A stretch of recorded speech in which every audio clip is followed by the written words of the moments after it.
January the 2nd, 2025. I was planning to go to some art exhibit tonight, but it's way too cold to be walking around. So here we are for the IPS evening deprogram.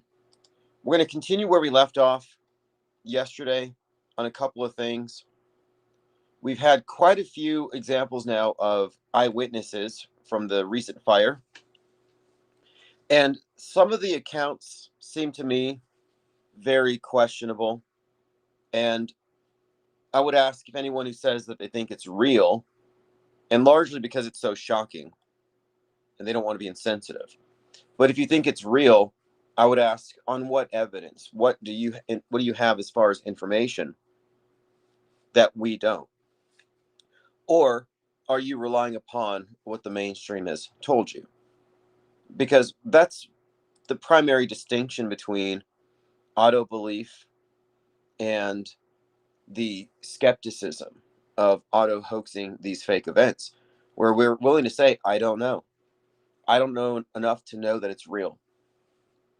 Doesn't mean I'm claiming it's fake, but I certainly can't claim that I was given enough information to know unequivocally that it happened. And we used to be inundated with these types of comments from people with like 2 or 3 degrees separation from the event. Like, oh, I know somebody whose dog walker's aunt's best friend was there. How dare you? We don't get that so much anymore.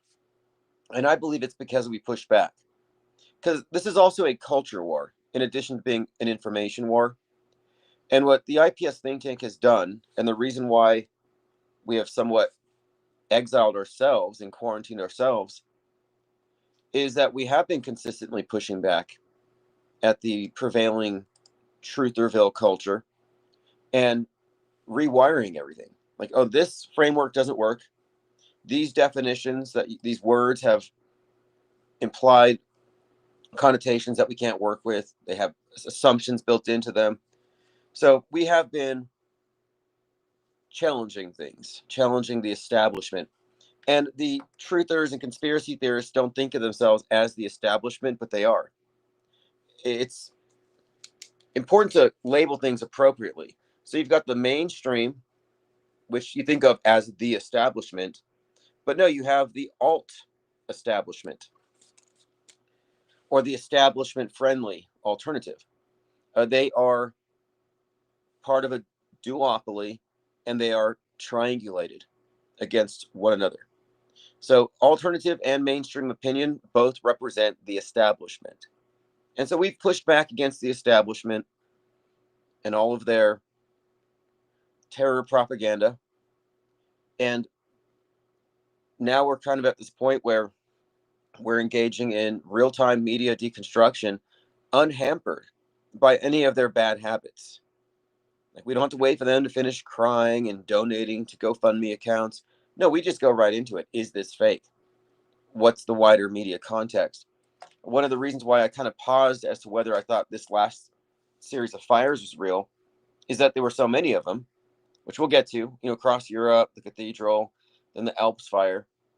And we were just talking about the recent release of Fire and Ash, Avatar 2025. I haven't seen it yet, but if we're going to talk about the wider media ecosystem, we have to look at what the mainstream mass entertainment is saying at the time of the PSYOP. So there seems to be a theme here that we will have to explore. What's up, Flozik, Jennifer Lovecraft Reeves, Piano, and Dante? Auto Hoax or GTFO, thank you for joining. We've got a few people already. It looks like about 15 in the main YouTube. We have 2 YouTube channels up. We will be gradually expanding. We're making progress. It's going to take a little bit of time to get back to where we need to be, which will be in an office space, 24-hour live stream, which we have going on right now, but it's just audio. And we want to get the phone systems up and running. Like, if you have an emergency and you want to bring it to our attention, you can call in. And I can put the number up, but I can't guarantee the best audio quality. That's the only side, possibly even Discord. Now, let's just go back. So the Swiss fire victims, 40 killed, 119 injured. 119, I think 113 were identified. So you have the number magic in play. I mean, if they had said, oh, 33 died, I would have been like, oh, it's fake. What's up, J Geis? Or J5? Present and accounted for. All right. Now, there was something else, too. We had noted that Guy Fawkes was present at the fire. So when I first heard about this thing, I was told that there was a bartender who had a barmaid on his shoulders, and they're running around with sparklers, and they set the ceiling on fire. That was what I first heard. And so I saw the photo, and it was a man in a Guy Fawkes mask. So Guy Fawkes, at least the mask as we see it, the one we see is from the movie V for Vendetta. Written by Ellen Moore, who was a Aleister Crowley devotee since the age of like 12. So this is significant for a few reasons. V for Vendetta was also one of these movies that predicted a lot of 2020, the lockdowns, etc. And then you have the hacker group Anonymous, who adopted the mask of Guy Fawkes for their activism. And Anonymous was grafted onto Q. So when people say QAnon, well, the QAnons don't call themselves QAnons. They call themselves patriots. They don't like the term QAnon. And I noticed that when people have labels, they kind of get mad if those labels are used, if it's something they know is bad and wrong or crazy. So they hated it. They would say there's Q and there's Anon. There is no QAnon. It's like, no, you're QAnon to me because you're Q people, but you're wearing this Anon mask. So the anonymous mask was sort of mal-appropriated by the Magas. It doesn't really belong there. It's this posture thing they do.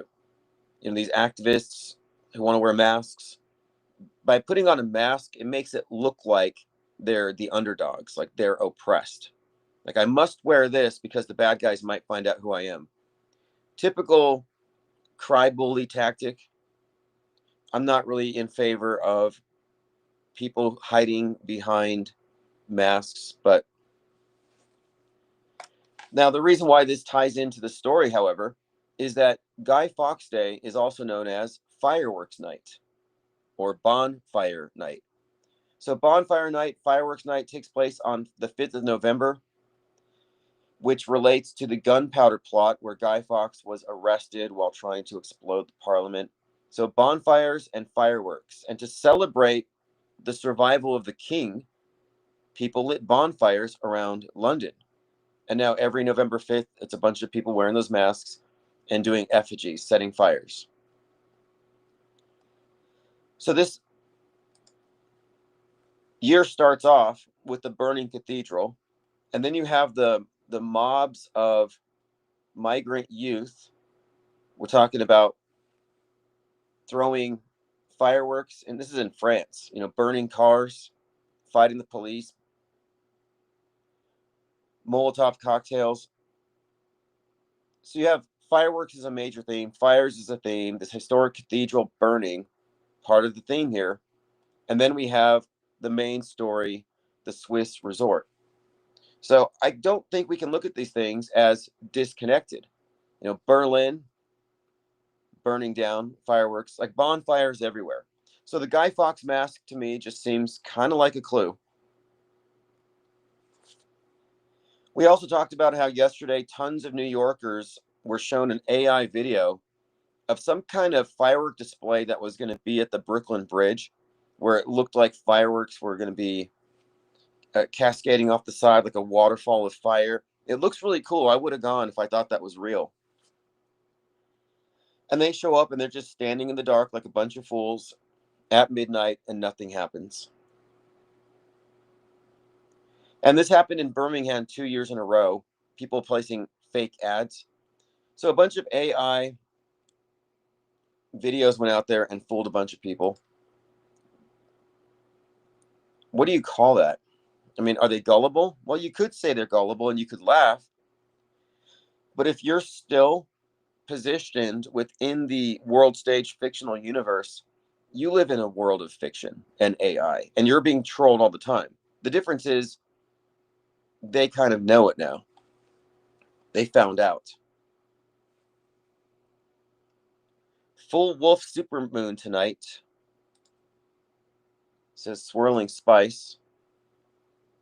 I love all these creative names with every month. It's like Blood Moon, Worm Moon, Full Wolf Supermoon.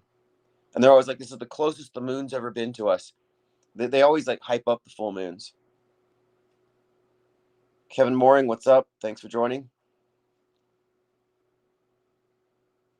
I think NASA is going to be sending a few astronauts back up there, by the way.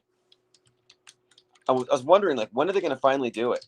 And the reason they were delaying it has nothing to do with money or public interest. The reason why they haven't done another crewed lunar landing is because they didn't want to use the old school rear screen projection. They couldn't do a Stanley Kubrick version again because it wouldn't stand up to today's science fiction, to today's video games, to today's quality of content. It would look very bad. And so they had to wait a while in order to get some leverage. And so they're probably going to use the LED screen rooms like the Vegas Dome, the Vegas Sphere. They're going to have some kind of stage for the moon landings and the lunar bases. But yeah, they were just waiting. The special effects was always the limiting factor. Kevin Mooring says, have you heard that J.D. Vance and Erica Kirk are siblings? I did see them side by side, and a lot of people have noticed the eyes. That wouldn't shock me. And there is a lot of drama around this Erica Kirk thing and one of her exes. He's a total Pizzagator. And I don't even believe in Pizzagate. But sometimes people give you a lot of reasons to believe in it. And her ex being best friends with Charlie Kirk, that's strange. And the timeline here is kind of screwy because it's suggesting that their entire marriage was a sham and that the kids are not even theirs, probably borrowed or rented. So, yeah, we will get to that. As far as her and J.D. Vance being siblings, I think that the gene pool at the top of the pyramid is pretty shallow, and they're all related, probably. I mean, you saw that Robbie Parker-esque crisis actor at the Charlie Kirk event. How do you explain that? But it turns out that the TPUSA executive staff have been discussing a Vance Kirk ticket for 2025. You can actually find the conversation back in October. Now think about that. Back in October, we were talking about Tempest, concurrent programming, and why we expected that Erica Kirk would take over the organization, and she did. Like, we predicted all this stuff based upon our predictive model, including people would accuse the widow of not only faking her grief, which, as you know, has happened, but of being part of the plot to kill her own husband because she was always there to take over the organization. That's the story in Hulu's The Tempest that came out on the day Charlie Kirk was shot. And it features a Charlie Kirk-like guy who gets shot in the neck in the same way, who weirdly has Trump's birthday, if you look at the actor. So we were already talking about this stuff. And then we come across Snake Eyes and Heads of State. And I just watched Heads of State, and it has a Vice President Kirk. And now this is connected because the Vice President Elizabeth Kirk in 2025's Heads of State is behind a plot to take out the president so she can take over. So you have that element. And she gets shot in the neck in the same spot Charlie was shot. So you have that element. And then, and this is the big one, you add in that the actress in Heads of State who plays Vice President Kirk is the same actress who's the blonde femme fatale in Snake Eyes, who was next to Charlie Kirkland when he was shot in the neck while watching the boxing match with Tyler, the executioner. Same actress. In other words, in two movies, 27 years apart, the same actress portrays Erica Kirk in a fictionalized form. That's the significance of it. And we're mapping out world stage characters and their associated fictional counterparts, and it's quite revealing. So, based upon what we had discussed regarding the contemporaneous concurrent programming content out there related to this event, we're like, look, Erica Kirk is going to be vice president. So here we are 3 months later. And yeah, the grifting crew at TPUSA is all in on a JD Vance and Erica Kirk ticket. You've got people like the guy doing the hand signs behind Kirk when he was squibbed. What's his name? The guy who did the books with the book covers that all kind of weirdly foreshadowed the shooting. Frank Turek. Yes. So there you have it. There's going to be some kind of Vance Kirk ticket, and TPUSA insiders have been talking about this for some time. So that's why they brought her out. That was always the plan. Alley Top Files. Let's discuss the Vance Kirk ticket. So this is just something I'm pointing out, that when you look at these various movies that contain the core messaging that's going to go into the PSYOP, it'll have the certain features, common denominators, and we map these out closely with the Charlie Kirk event. How you have the reoccurring character, the Jezebel theme with the female. You have the name, obviously, Kirk, but the neck wound in the very precise place was a reoccurring feature in all of these, plus the name Tyler. You know, Tyler the shooter, Tyler the executioner, Tyler who did the video shoot on September 10th, 13 years before the event, Tyler at TPUSA, who may have betrayed Charlie Kirk by embezzling a bunch of money.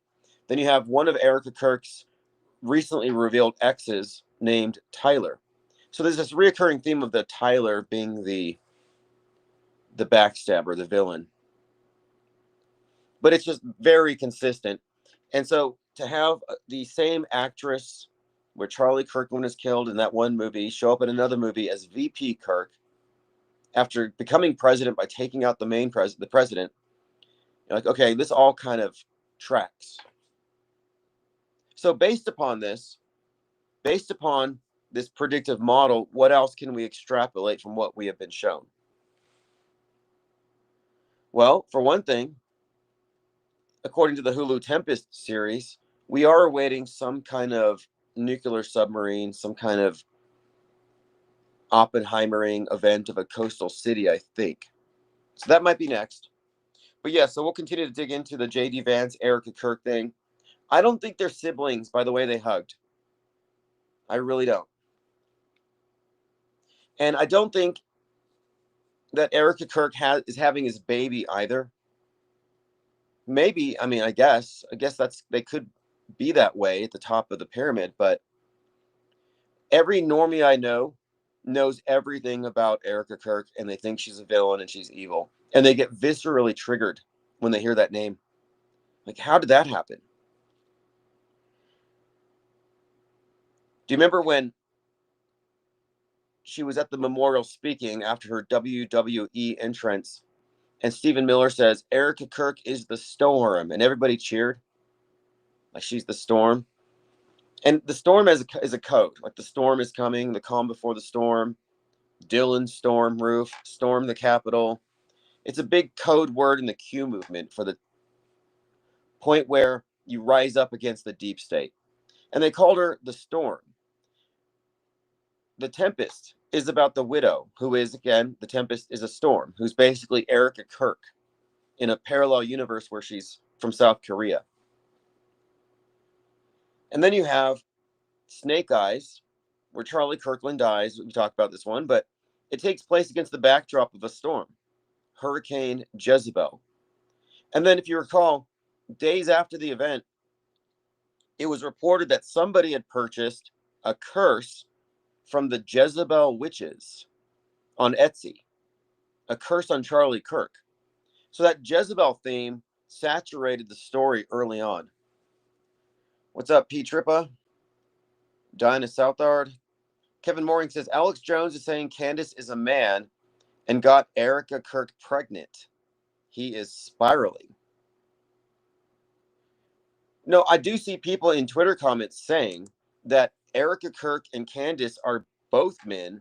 Charlie Kirk's a girl, and they're all in on the trick. I think what's happening here is if you get close to the mark, you're going to start noticing certain patterns. You're going to notice how scripted things are. And so what they have done is they have injected a lot of really bad conspiracy takes into these stories in order to muddy the waters, like all the gematria calculator garbage. Like here I am doing my best to outline and articulate legitimate patterns connecting multiple movies to fake events and the significance of these various characters. And then you have these people on Twitter who are like, well, let's take the release dates of the movies and run it through my Sumerian gematria calculator and see if that number relates to the number of days between, and they just go off in these tangents. And I'm like, okay, I see what they're doing here. They're trying to pepper a lot of schizo word salad takes, a lot of numerology, occultism, and woo into what is otherwise an objective analysis. So we've had to distance ourselves from them. You don't get to the off-world stage without being patted down to make sure you're not bringing in any gematria calculators. We don't allow those here. Leave your gematria calculator at the door. Don't even bring it or put it in the locker, and you can take it when you leave. But Alex Jones versus Candace Owens, Grifter Wars, does it mean anything? I'm not really sure what it is. They have different audiences. He's convinced that she's there to take all of the women voters who were drooling over RFK Jr. So what Alex Jones has been saying is that MAHA, which is Make America Healthy Again, MAHA with RFK Jr. brought in the woman vote, and that those voters got Trump in. And so Candace Owens is taking those voters with her conspiracies and turning them against TPUSA and against Trump. So he thinks that she's actually a liberal activist doing sabotage. But both of these characters start off with the premise that Charlie Kirk is dead. So the best you can say is, this is kayfabe. It's not like Alex Jones was tricked. It's not like Candace Owens was tricked. When she said that she talked to his ghost, she was making it up. Alex Jones is not allowed to talk about squibs. Yeah, thank you for banning that chemtrail huffer. I'm not trying to judge people. If you have bad taste in drugs, that's on you. But we don't really have room in here on the raft for chemtrail huffers. There's no such thing. You're just scaring people. The sky is not falling. No chicken littling in here. If you're convinced the sky is toxic, the sky is falling, yeah, we're done. My New Year's resolution is we're not debating these people. We're hitting them with 18-inch titanium wrenches. Diana says RFK Jr. is a heroin junkie dumping bears in Central Park, but he's worried about health. Yeah, I'm more concerned about how he walks around in airplanes barefoot and then takes his grandchildren out swimming in sewage. And that's not real. I mean, it's real, but it's part of his character, his persona.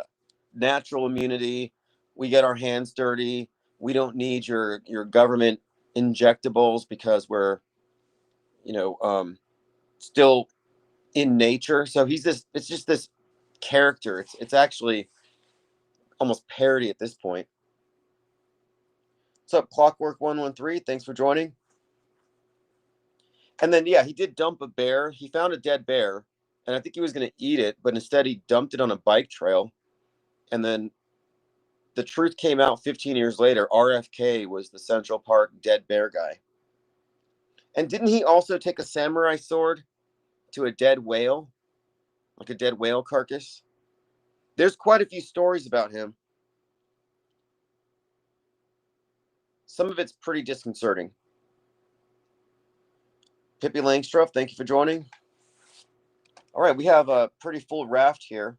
I see someone had to motivate Dave J to make room for someone else again.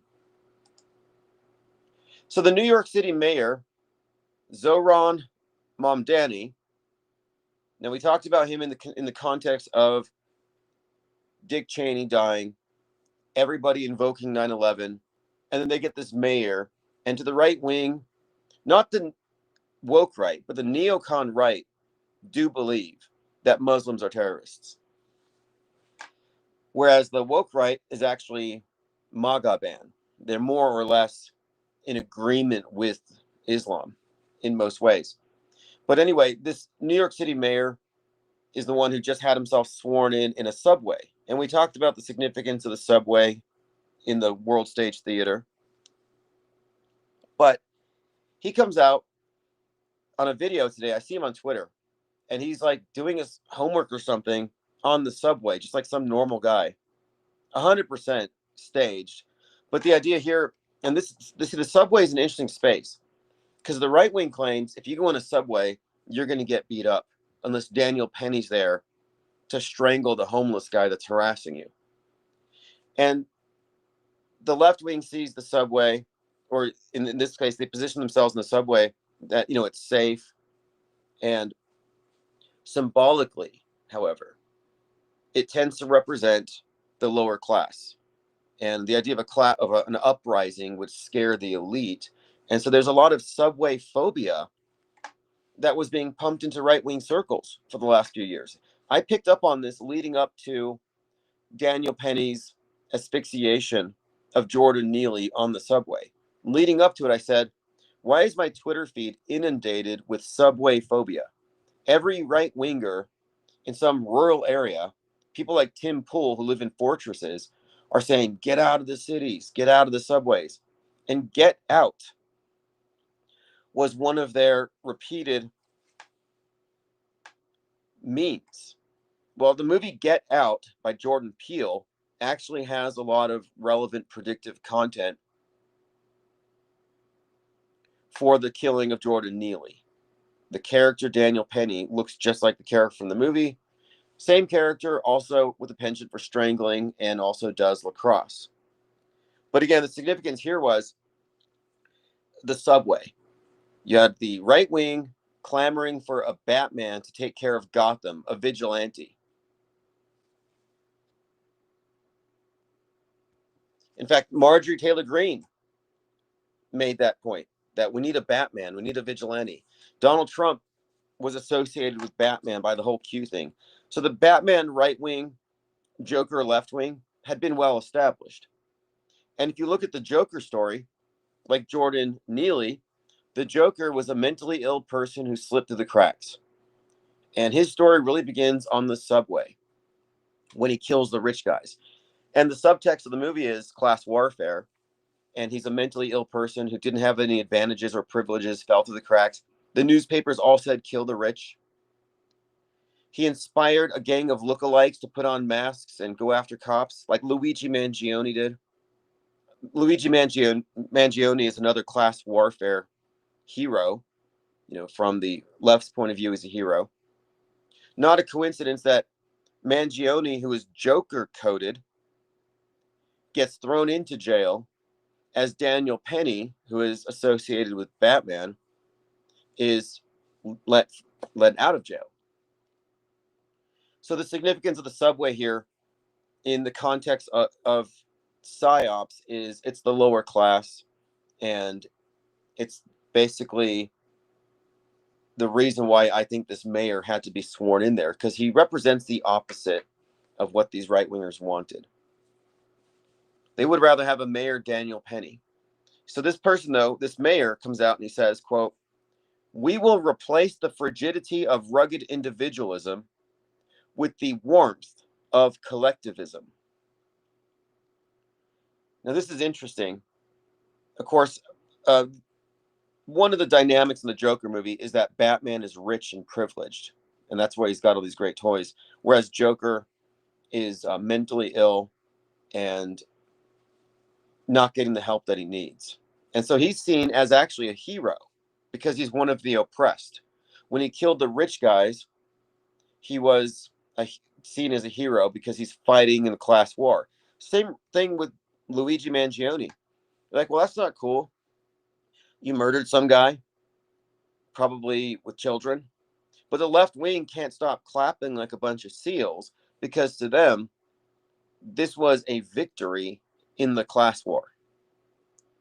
So New York City mayor says we're going to replace the frigidity of rugged individualism with the warmth of collectivism. Now, I don't think he means dumpster fires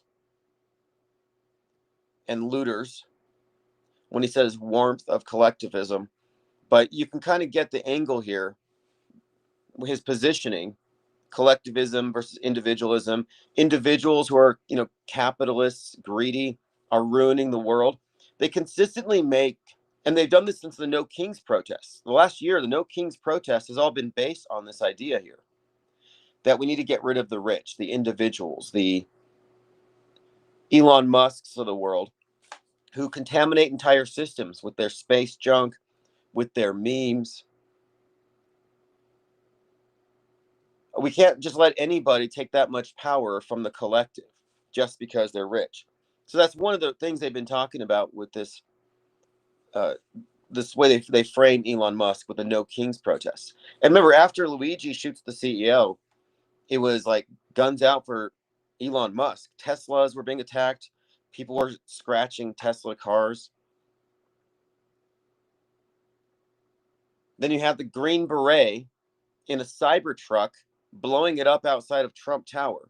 So again, Musk and Trump, who were working together at the time, were both the targets of that event, the symbolic event of destroying a Cybertruck, blowing it up with fireworks in front of a Trump Tower. Also highly significant that the terrorist in that instance was a Green Beret, because it calls back to another class warrior, Luigi Mangione, and his association with Luigi, the video game character, which was brought up consistently at the time. In fact, I see people wearing Luigi Green Berets in certain places around here. Luigi's Mansion, and the way Mangione, people are noticing this stuff because Luigi's Mansion is this video game that came out that has to do with a big haunted house. And in it, he has a ghost gun. Well, guess what kind of gun Luigi Mangione used to shoot the CEO? A ghost gun. In Netflix The Madness class warfare show, the CEO who represents Elon Musk gets killed. And he gets killed by one of these Antifa on meth characters who used a ghost gun. Now we're getting somewhere with this.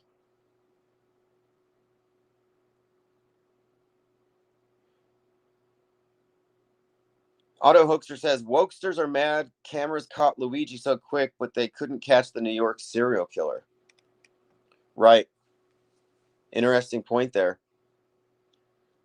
And they caught Luigi super quick. They caught him at a McDonald's, which was like 2 days after Donald Trump spent time working at a McDonald's. Probably not a coincidence. I don't think any of it is. And didn't they find a backpack full of Monopoly money, which might have also been a reference to our financial system being rigged or fraudulent? I mean, the whole thing is just encoded with meaning and attached to everything that's being propagated into the media, along with the No Kings protests. And along the same line, you had Mountainhead come out later. This was like earlier this year, but it was after Luigi, where the main character is basically Elon Musk with his friends representing Sam Altman, probably Mark Zuckerberg, and a few other tech bro billionaire types. And in it, the Musk character's generative AI is so good, it's causing riots. It's causing chaos in the world, and he doesn't care. So after this movie comes out, Los Angeles starts burning. There's riots in Los Angeles because of ICE. Then a couple days later, and by the way, a lot of the ICE videos from like the raids and stuff, a lot of those were actually AI that were going viral on Facebook. This was talked about. But immediately after this, you had the No Kings protests, thousands of them. So this No Kings theme has been pretty big. It's all tied into the class warfare. We brought up the crown jewels being stolen from the Louvre. While on Netflix in the show Lupin, Marie Antoinette's necklace is stolen. And this is all during another No Kings protest. Again, Marie Antoinette lost her head during the No Kings protest. And so now to get back to where we are with the mayor of New York saying we're going to replace individualism with collectivism, there's something to it here. And it's that movie that just came out, Pluribus. So Pluribus, which is filmed here in New Mexico, it's filmed in Albuquerque. It's an American sci-fi that has to do with the American motto, e pluribus unum. So pluribus means this reference here is create. It's a hive mind. Aliens arrive, extraterrestrials bring a virus, and this thing happens called the joining, and humanity is transformed into a peaceful and content hive mind. So the hive mind is the collective, and it's brought up as this ideal, and the main character, the protagonist, isn't part of it, and the hive mind is trying to reason with her, trying to get her to join them. So I've only seen the first episode, but I could already see where it was going. And now that I hear this mayor talking about let's be collectivists, it's all starting to kind of tie together here. But it's a virus that causes the collectivism, which is kind of interesting if you think about the significance of 2020 and how uniting that was. Whether you wanted it to be or not, it did put us all on the same sheet, gave us the same uniform. Thank you again, Big Hair Tsunami.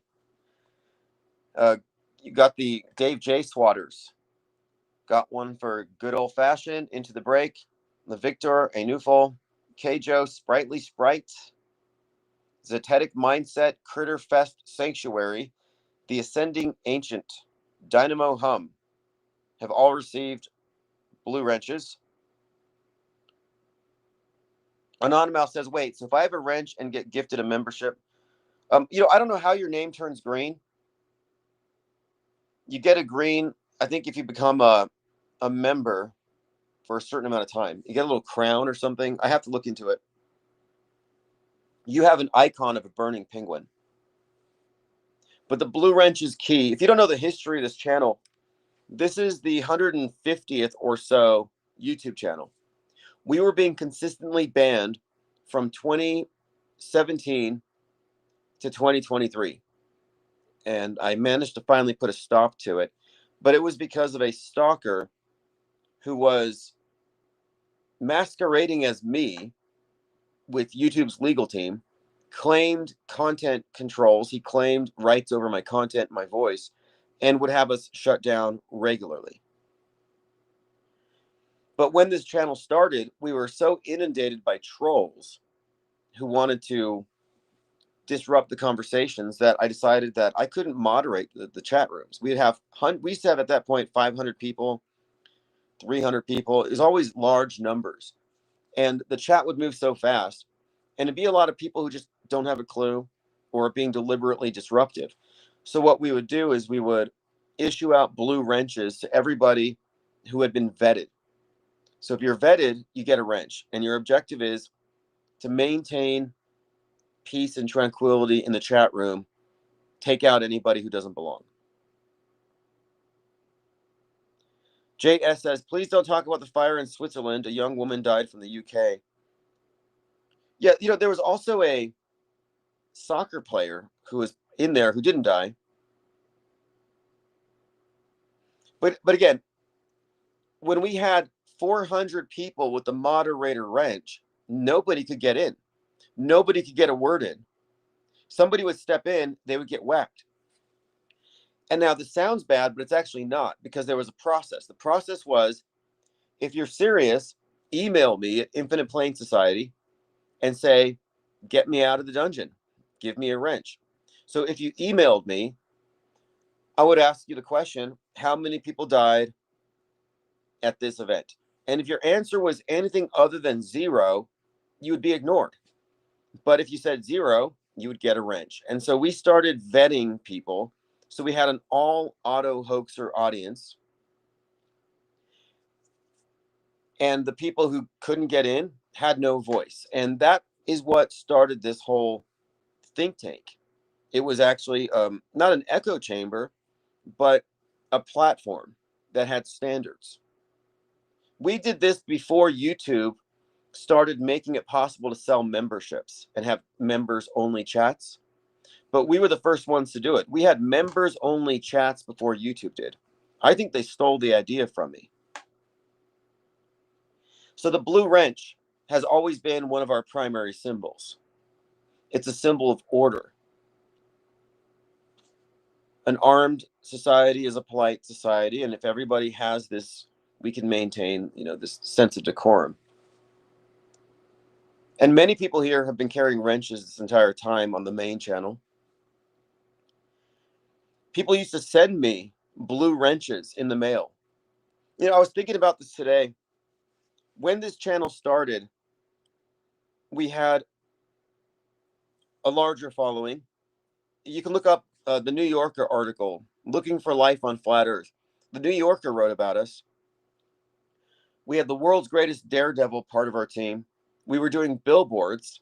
I had set up a couple of international art shows, all designed to produce memes and content to critique the media and NASA and meet people, and a bunch of musicians were getting involved. Independently published magazines were being produced. We had a lot going on the first year. And then they started shutting us down and eventually kind of shattered what we had. But we've maintained regardless. So if you don't know that much about the history of the IPS, it's been a history of dealing with censorship and then pushing back against it. We had to really persevere through these unfair tactics, and it included me filing multiple lawsuits against YouTube, and it worked. I got YouTube's attorneys on the phone, and we talked about their loophole that allowed third parties to take down YouTube channels just by filing false complaints. They actually fixed that because of us.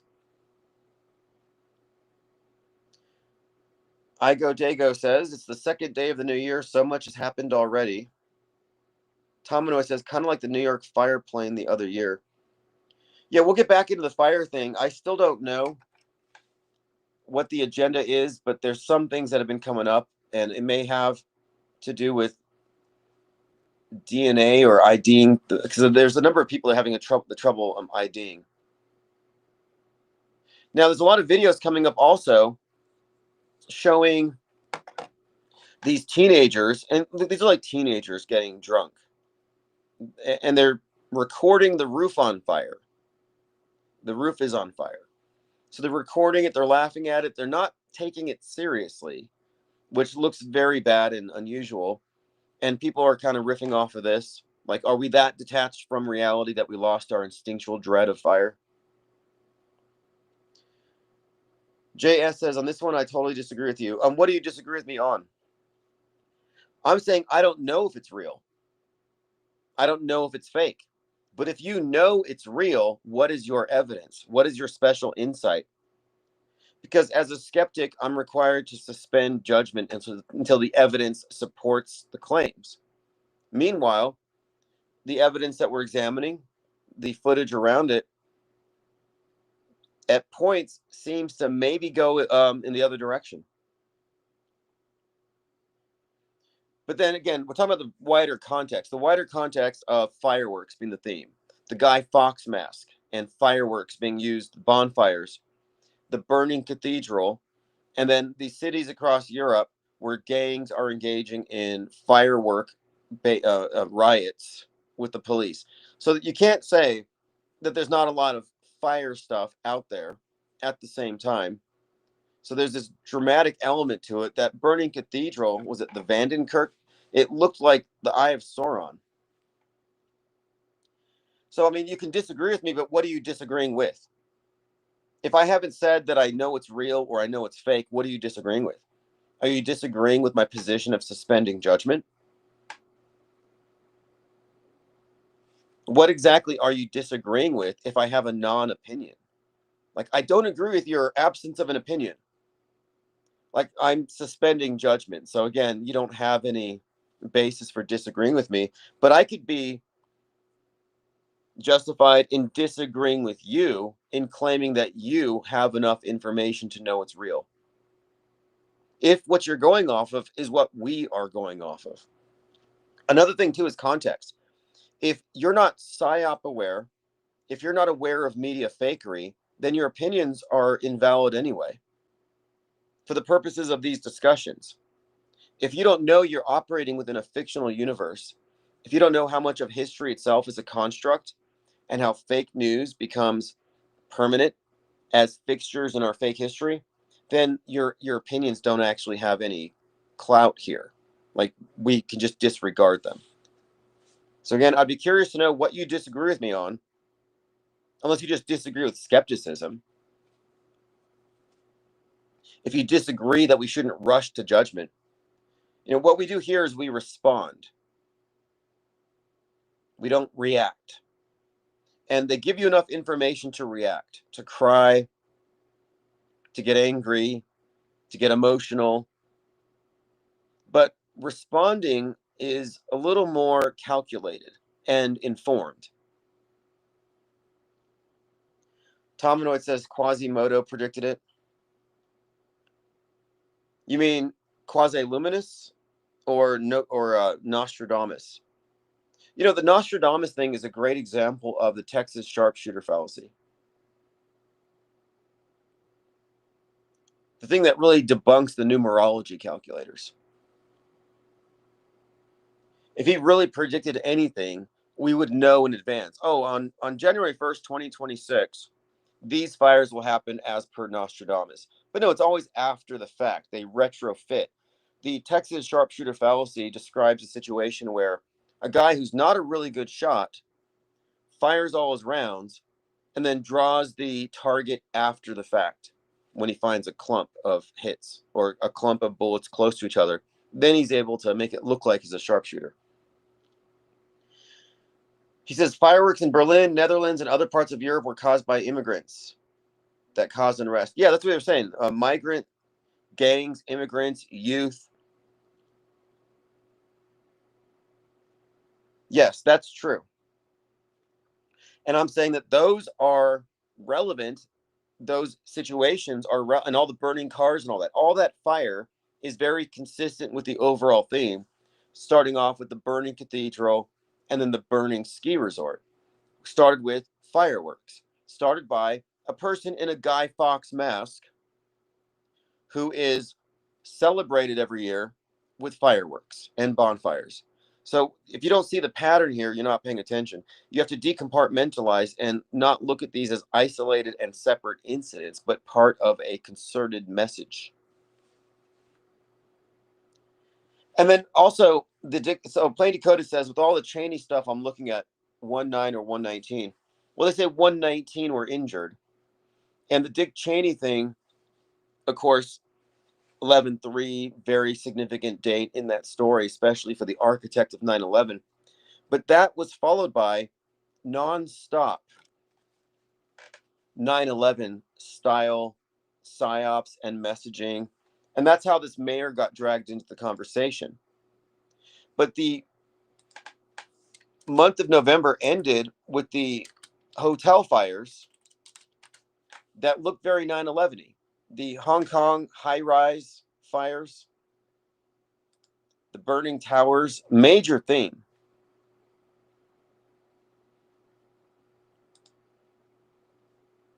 So we were looking at a bunch of 9/11-y style events that seem to insinuate that they're bringing back the threat of radical Islam for some event. And then, of course, you had the Bondi Beach, a Hanukkah celebration shot up. And at the same time, the police had stopped a car full of terrorists, and they had canceled a number of New Year's events because of terrorist threats. So they did bring all that stuff back.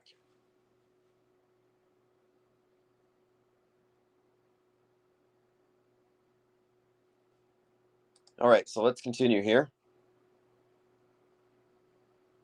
Candace Owens killed Charlie Kirk. Janie Say posted this.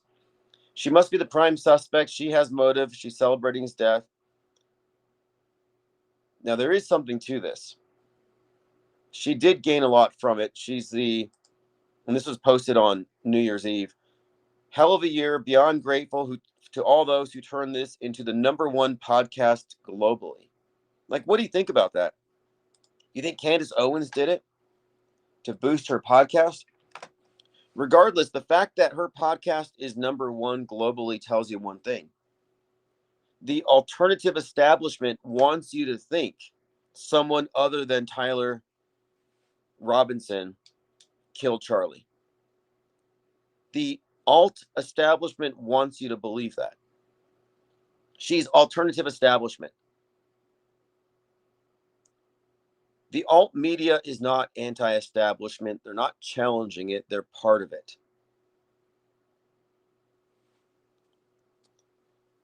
So the fact that she's #1 says nothing about the quality of the intel. She does nothing but insinuation. She's disingenuous. She's a gaslighter.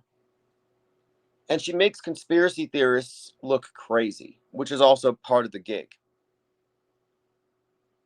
And I remember talking about this back when she started, how this Charlie Kirk thing had been largely framed as a new JFK. And following the JFK event, probably a squib, it went right into this era of conspiracy theorists. And that's when the term conspiracy theorist was introduced. The people who don't believe the news.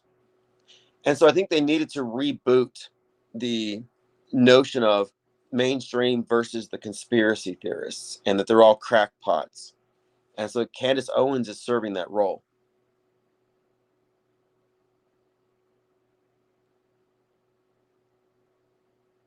And right now, I don't know where they're at with who did it, but from the very beginning, it was always going to be Netanyahu did it. That's always the case. So the alt media conspiracy theories all go back to the same exact scapegoat, for the same reason that the left wing always has the same scapegoat. It's critical race theory versus critical Israel theory. This is a well-established dialectic. It's structural, and everything will fit that box. And her conspiracy theories are convoluted and boring. And she doesn't have any special insights or sources that we don't have, but she pretends like she does. And she's been trolled multiple times. Seems like she's been trolled. But there's zero accountability. But despite the 33 and counting interpretations of the event, the different whodunits, the different suspects, she has not entertained the idea that he faked his death, that it was completely fake. She can't go there, especially now that she's talked to his ghost.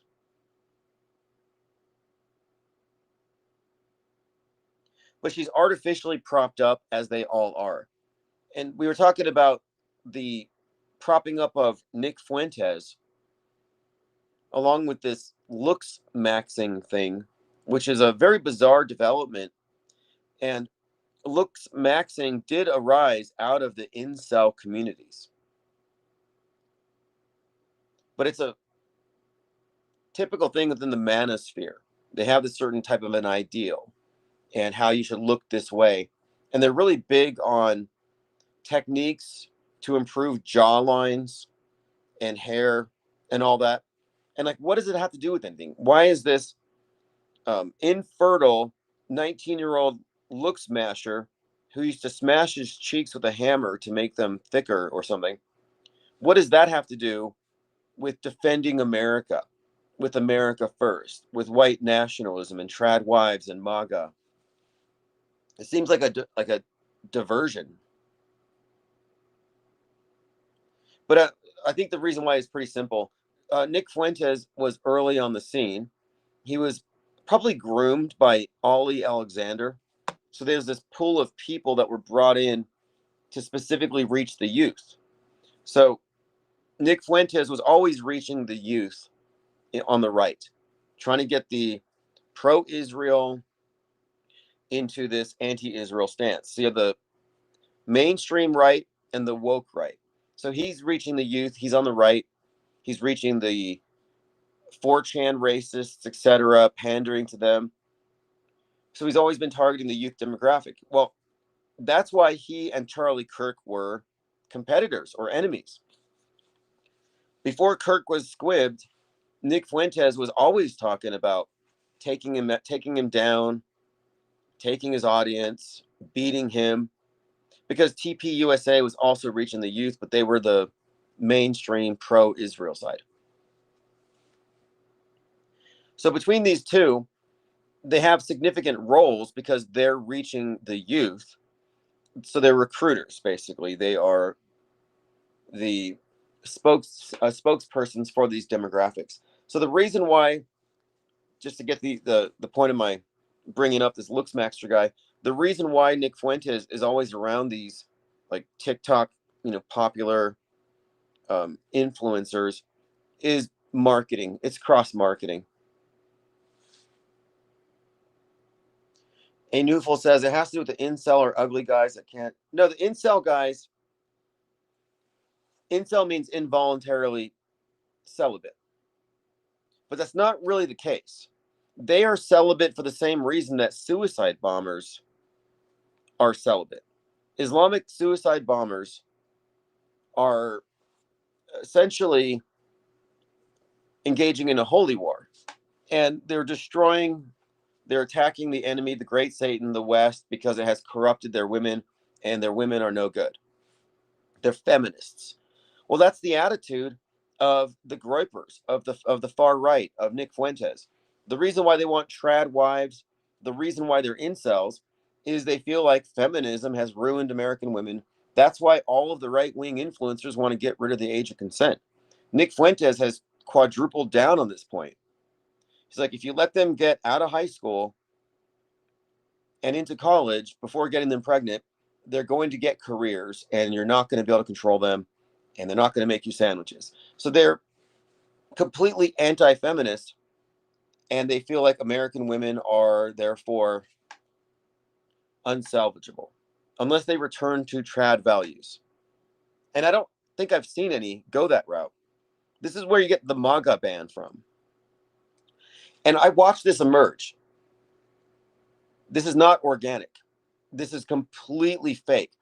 They have their influencers who all get the same talking points. There was one week where I pointed this out. I said, you have Matt Walsh, Steven Crowder, Nick Fuentes, and Owen Benjamin in the same week. And these guys all hit the same demographics. They're all talking about why they're mad about the age of consent. And they're all married with kids except for Nick Fuentes. So I'm like, why are they all mad about that at the same time? And then I hear them all talking about how mad they are that at the gyms, the women are immodest. Like, oh, they're not covering their hair. They got to wear a hijab to the gym now, a burqa. Like, that's what they're saying. Like, they're wearing these tight yoga pants. Like, okay, I see what they're doing here. They're shaming women for being immodest, for not covering up. So they want gender segregation, men's only gyms, I guess. But I saw all these opinions coming up at the same exact time. And it's very interesting to watch these characters because everything they do is fake and staged. Steven Crowder was revealed by some CCTV to be a kind of controlling over his pregnant wife. And he wouldn't let her use the car because he had to go to the gym with his buddies. So you have the story of Steven Crowder berating his pregnant wife. Meanwhile, he's got all this money, but he doesn't let her have her own car. And he goes to the gym with his buddies. But the point of that story was she wanted a divorce. And he started complaining about how divorces should not be legal. So Steven Crowder was essentially asserting, she's my property, I control her, she's pregnant, she can't drive, and now she's going to get away because the system works against men and their interests. I'm going to the gym with my bros. So you can kind of see how they have created the MAGA ban and MAGA ban values. This also explains why the right wing was very much against Epstein and human trafficking, but they're totally cool with Andrew Tate, who is a human trafficker and a pimp and a woman beater. That guy doesn't stand up for trad values. He doesn't have a bunch of kids and a wife and the white picket fence and all that. No, he's actually pimping out OnlyFans adult entertainers and taking all their money. So how did he become such a prominent figure? He's like the best friend of Candace Owens' husband, buddies with Candace Owens. He idolizes Nick Fuentes, and I'm like, okay, well, this guy is accused of a lot of things, but even if you don't believe any of that stuff, if you look at his values and how he lives, it's completely contradictory to what these guys are espousing to be about. Copaesthetic says, are they going to stone Erica?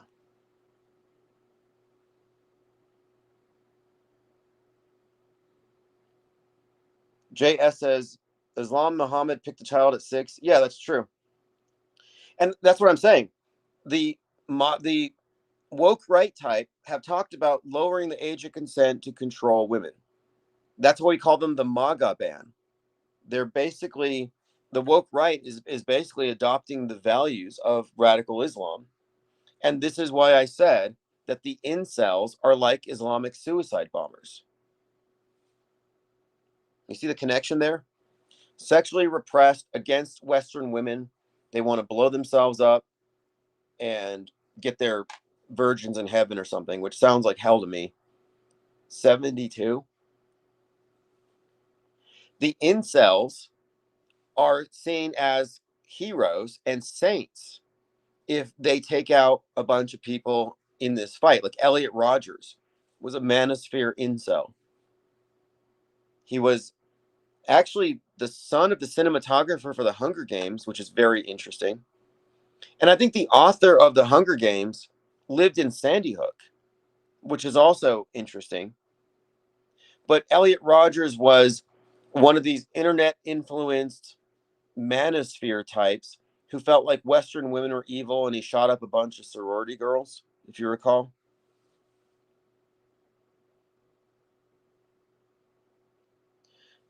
Look, Fuentes has openly suggested that women should not be allowed to vote. This is how you know that Candace Owens is fake. How does Candace Owens have woke right values when they would have her? Well, first of all, she's the wrong race. They're white nationalists. They're racists. They have horrible things to say, but they also are anti-feminist. They don't think that women should be doing anything outside of raising their kids. They shouldn't be on social media. Like, she's basically the opposite of what woke right values stand for. So what is she doing being the face of it? Very incongruent. I would also say it's incongruent that Nick Fuentes is this 30-year-old virgin hyping up the ideal of trad wives and lots of kids and white Christian nationalism. JS says, woke, white, right, and Islam followers like oil and water, we don't mix. No, actually, you are the same. They're very similar. The criticism that the woke right has against the West is largely due to what they blame on Israel. Like, Israel controls Hollywood. Israel controls porn. Israel wars control America. Their anti-Israelness is based on what they consider, quote, subversive influence of Jews. And that's what corrupted the women. That's the exact same thing the Taliban says, that the great Satan or the deep state. What's the difference? The deep state was a repackaging of the great Satan. The deep state refers to this foreign influence over American culture, this foreign control.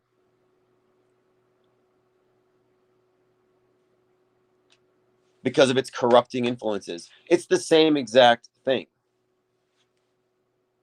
Incels are basically suicide bombers. Sexually repressed, want to destroy themselves, fighting against this great Satan, this deep state.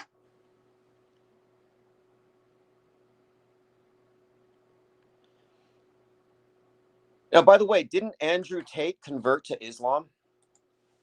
Let me double check that.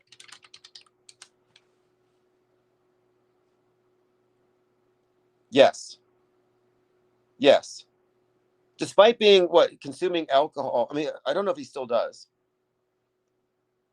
Yeah, Andrew Tate became a Muslim. Now it's performative. But the bigger trend on the woke right is to become Catholic.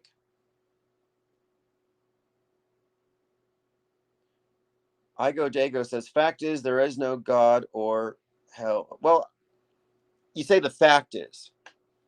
What do you mean by that? Like, I'm willing to entertain that there is the God of the Bible as described, but I don't believe, if it's true, that that is the entity that created everything. I think, if anything, it's some kind of middle manager. Probably hates us. But if we're talking about religion, we're just talking about opinions. And so my opinion on, quote, God is just as valid as the Pope's, just as valid as yours. And if I say, in my opinion, God is the demiurge, posing as the creator, enslaving souls, despiritualizing us so that we can be recycled, reincarnated in this hell matrix, well, that's a valid religious opinion, because religion is highly subjective. So let's not pretend like there's any facts involved in it. So you say the fact is there is no God. I don't know.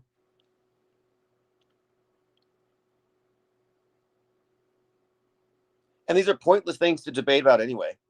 We don't need to waste our time debating on settled opinions. Let's focus on the facts. Most people believe that we're soulless apes. And I don't agree with that. I go to the zoo, and I was last time I went, the gorilla. I mean, I think there's definitely something there. I don't think we are soulless, like as in, I don't think we're merely the byproducts of the matter that constitutes our bodies.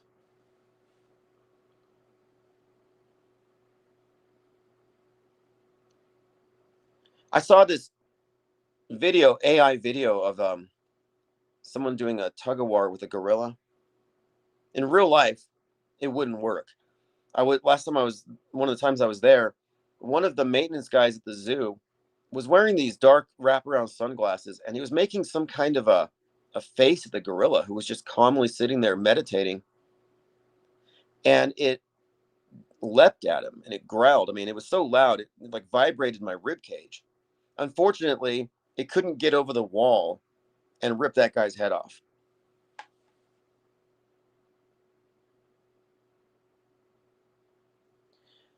JS says, I'm a white Christian nationalist. I believe in my country. I've no dislike for other countries that respect their own cultures. Well, the very premise of America first is what? The premise is, oh, America's been putting Israel first. It's always insinuation, innuendo, dog whistle. They're never upfront about it. And you're being a white Christian nationalist. What's your take on Charlie Kirk? Did he fool you? Do you believe that Charlie Kirk was anything more than an actor? Because I noticed the people who follow the white Christian nationalism have zero discernment. Like your religion, your Christianity doesn't give you any insights into fake news, into psychological operations, into seeing through wolves in sheep's clothing and fake people. Like, what's the point of having a religion if it's not going to give you any insights into anything? If it's only going to make you hate everybody else?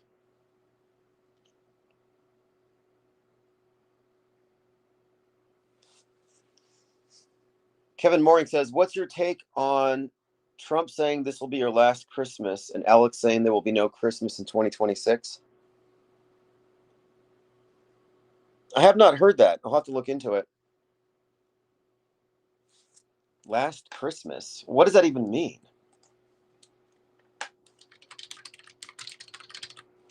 Now, none of these individuals are credible. Okay, here it is. Here it is. I found your message. Nope. Post me a link. I want to get the exact quote because you're asking me to respond to it.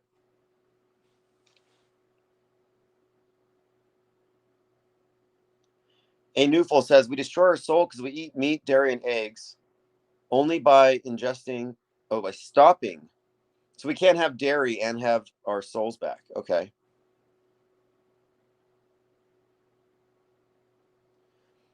JS says, I'm from the UK. I know little about Kirk, to be honest. Well, they have a Turning Point USA organization in the UK.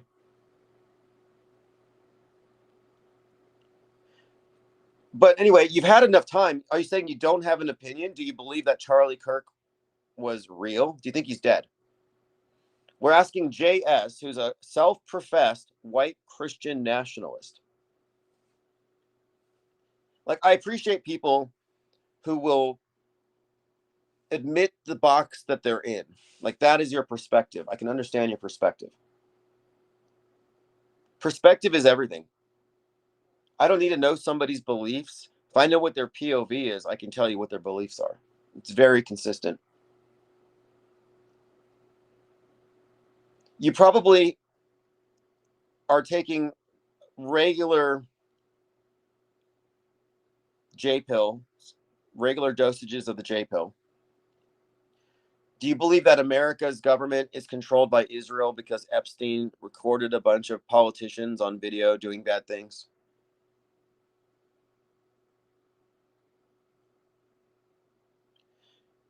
Yeah, so I don't really know about this idea that eating eggs and drinking milk somehow is a mortal sin. I don't know if that's true. Till says, Tim, in your research, would you say that all religion has the same message and just a different language? No, I would not. I mean, it's a nice idea that all religions are just the human beings striving to understand our bigger purpose, and we all call God by the different name. But no, I mean, I ask non-church going Christians, hey, do you have the same God as the Muslims? And they'll say, no, that's a different God. Oh, so now you believe in multiple gods. So you're kind of a polytheist. So they don't agree. No religious people agree. Denominations hate each other.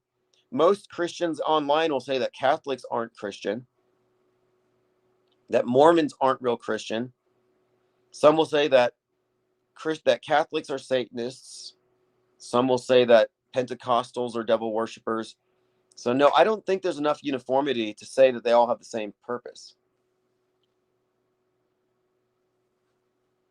And I don't believe in any of the religions as having any sort of like spirituality inherent in them. I think what religion does, sort of like media, it's about worldview control, mind control, and programming people to be compatible with the big program. And I think religion is controlled opposition to spirituality. Like, I think if you do have any sort of spiritual insights, the religion is there to make sure you don't get too far with it. To make sure that, like, let's say you have a very active intuition. Maybe you're borderline psychic. Well, religion is there to tell you that, no, that's God speaking to you. And psychiatry is there to tell you, oh, you're mentally ill. I think that we're given certain constraints. Certain constraints are imposed, not just on worldview and the universe of ideas that we can access, but as far as understanding the human mind, I think that's somewhat blinkered. I think a lot of aspects of the mind and how it works have been relegated to paranormal or mental illness instead of understanding what they are with the more scientific frame of mind. I mean, I'm kind of immersed in a lot of Carl Jung, But also, one other point here,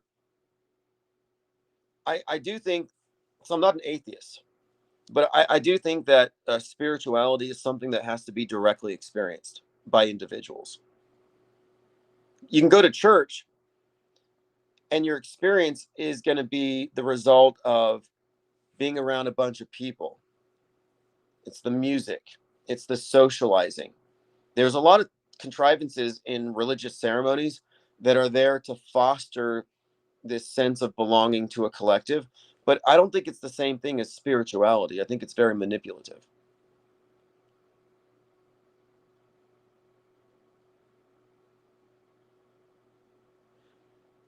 But I think direct experience is frowned upon. Again, if you have experiences that are outside mainstream psychology, you're ill. You see connections in your life, you're apopheniac, you're schizoid. Or if you have direct experiences and they don't fit the Bible, you'll be told that you're a witch or you got the devil in you. I was describing to somebody certain premonitions I had had, and he said, "Oh, those are fallen angels tricking you." I'm like, "What? Fallen angels? Like, what the hell are we talking about here?" Because I don't think we need to mystify everything we don't understand. I don't think we need to say, "Oh, the universe is talking to me because I keep on seeing this number." Like, oh, it's not the universe; it's your brain. Now, why is it that you're getting these significant coincidences? Why are you noticing these various things? Well, there may be a valid reason for it, and it may be some intra communication between your egoic awareness and the wider awareness that is largely subconscious. But that integration can't happen if we relegate all of the evidences of a wider field of awareness to some mystical source or the unexplained. Jamarian May says churches are based on energy harvesting via the collective. I've done a bit of work, research on this matter, having to do with trying to understand what we're seeing with churches, with religion, with media, and this idea of energetic exchanges. And one of the areas of research that I got into was magic ceremony, group magic ceremony, as it relates to religion. And so if you look at these things as analogous, because I think they are, then you might be right about that. Because the theory behind group magical ritual is that every person there is giving some of their own, quote, energy, their concentration, their focus. There's some kind of like thoughts are things. And if you start with that as a premise, that we are in some kind of cybernetic system, that we're part of the universe, we're not just objects on objects, but that we're actually integrated at the level of the soul, then there may be something there. And the theory behind various magical practices implies that, yeah, there is indeed some thing, some kind of energetic exchange that is being used against us unwittingly anytime you engage in these religious ceremonies.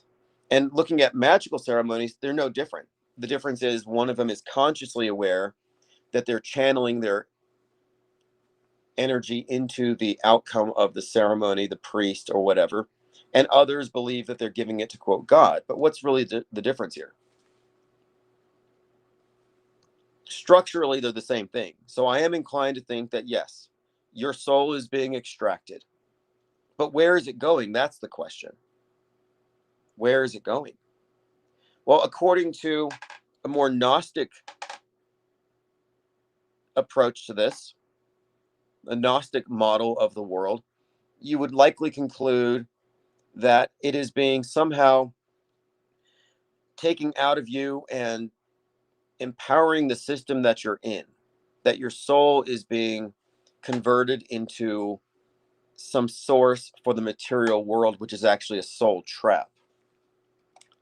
The world's a vampire, in other words.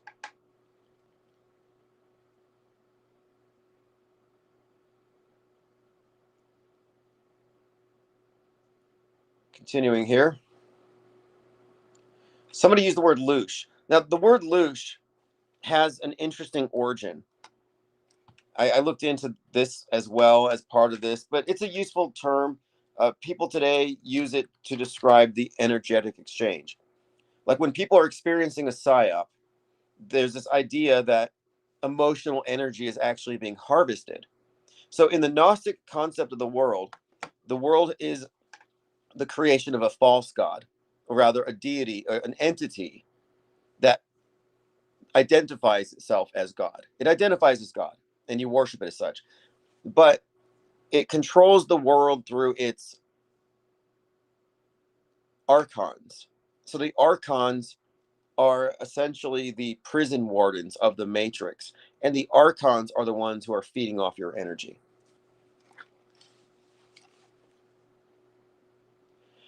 JS says religion brings peace for some people and meaning. Yeah, it also brings division. It brings chaos, confusion, illogic. I mean, the bad outweighs the good. Oh, religion brings peace for some people. Like, what kind of argument is that? Like, CNN makes, Fox News, these, you're like, oh, well, people feel good knowing what's going on in the world. Well, does it matter if it's all lies? It brings them a sense of peace. I don't think so. I've never met a peaceful religious person. I mean, the people I know who go to church are peaceful because they're socializing. But the people online who are all about their religion are anything but peaceful. They're always in a state of religious war. They're always in a state of holy war against every other religion. They all hate each other. And I'm not exaggerating.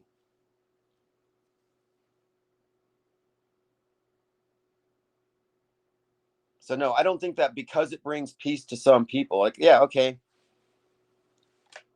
I can kind of get that, but that's not a justification for maintaining an institution which traditionally has been used for oppression, for enforcing ignorance.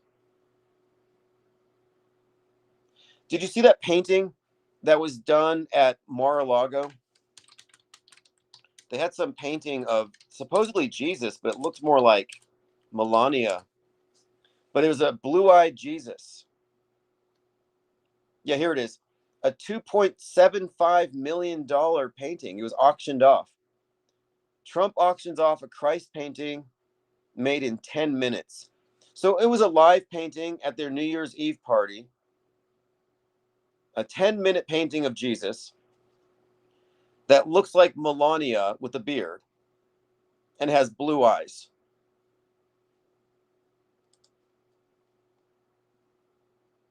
$2.75 million in 10 minutes.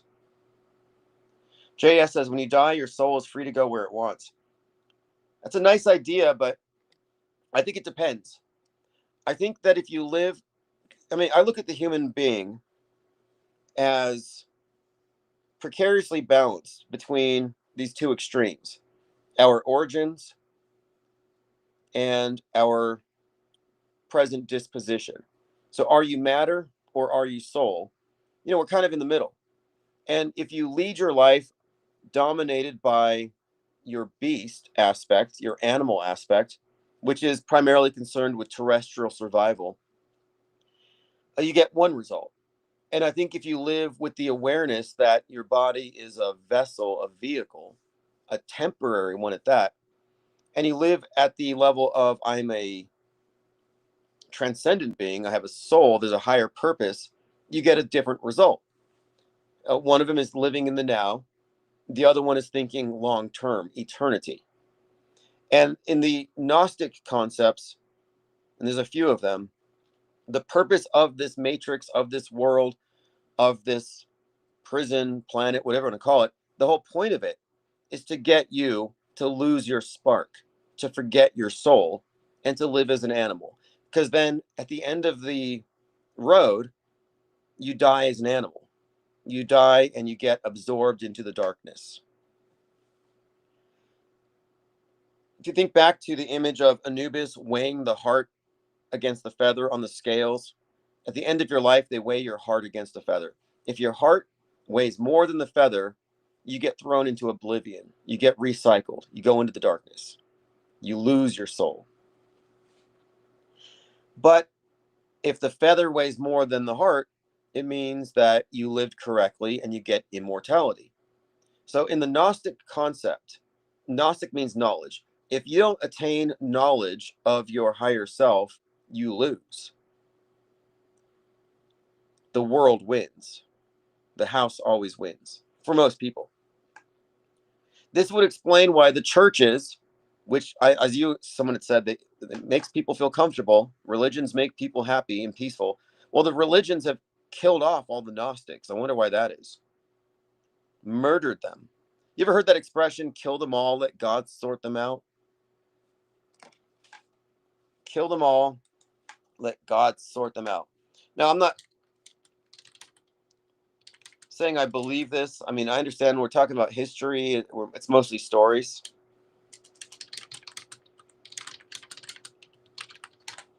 But that has an origin that ties into this.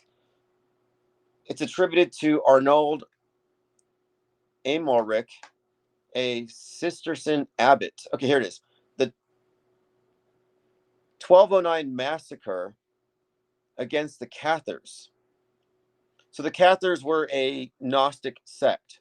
So kill them all, God will know his own. Justified killing everybody in the city to make sure they got all the Gnostics, rather than allowing the chance that one of them might survive. That doesn't actually make me feel at peace. When people say religions make some people feel peaceful, it's like, I don't know. You should be embarrassed. So I don't agree your soul is free to go where it wants. I think you have to use it or lose it. And another element that I like about this model, this Gnostic concept, is that you've got these three divisions. Like the majority of people are essentially just living for the moment. They're not even aware of a soul or a spirit, and they're fine with that. And even if they're religious, they might not even be legitimately tapped into it. The majority, though, are just going to be recycled, and they're referred to as the helix. The secondary group are those who are on the fence. They could go either way, worldly or return to the celestial, and they are called the psychics. And then the third group are the pneumatics. The pneumatics are already living at the level of soul, recognizing the soul body duality and what's more important, and they're pretty much guaranteed immortality. They figured it out. So you have these three groups. I would argue there's a fourth group. The fourth group, I would say, would consist of those who are not only on the other side, but are antagonistic, as in psychopaths, narcissists, control freaks, soul killing manipulators, soul suckers, all these horrible types of personalities that seem to have no other purpose than to destroy good people. I would say that constitutes a fourth group, because I happen to think there's a bit of a spiritual warfare here. And in this spiritual warfare, it's light versus dark. And religion is on the side of darkness. It's here to help maintain it. The institutions that they have in this world are all here geared towards keeping us in darkness. A Newful says duality is a pretty addictive drug. Yeah, some people will criticize this and they'll say, oh, duality is too simplistic. It can't be good versus evil. And I'm like, that's just relativism. If you can't tell the difference between good and evil, we don't operate in the same universe. And that's fine. You can go be absorbed into the Saturnian matrix for another ride if you want.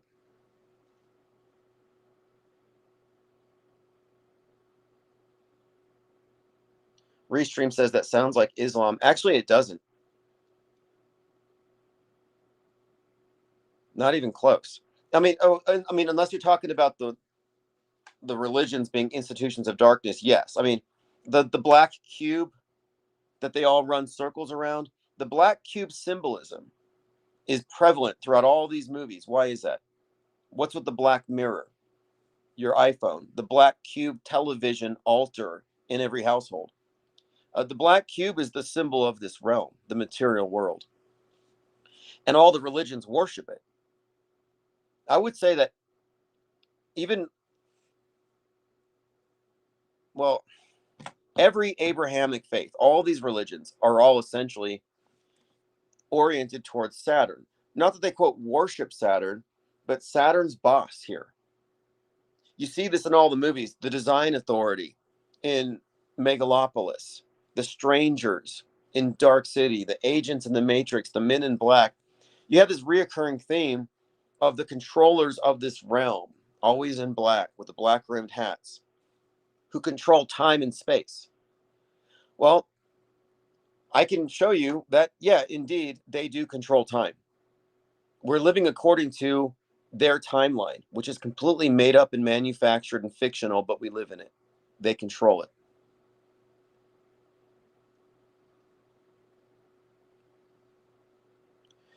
But the story is, no, and JS says, why are people in the West scared to talk about Islam? I don't think so. I don't know what you're talking about. The only anti-Islam sentiment you hear from are from the neocon right wingers.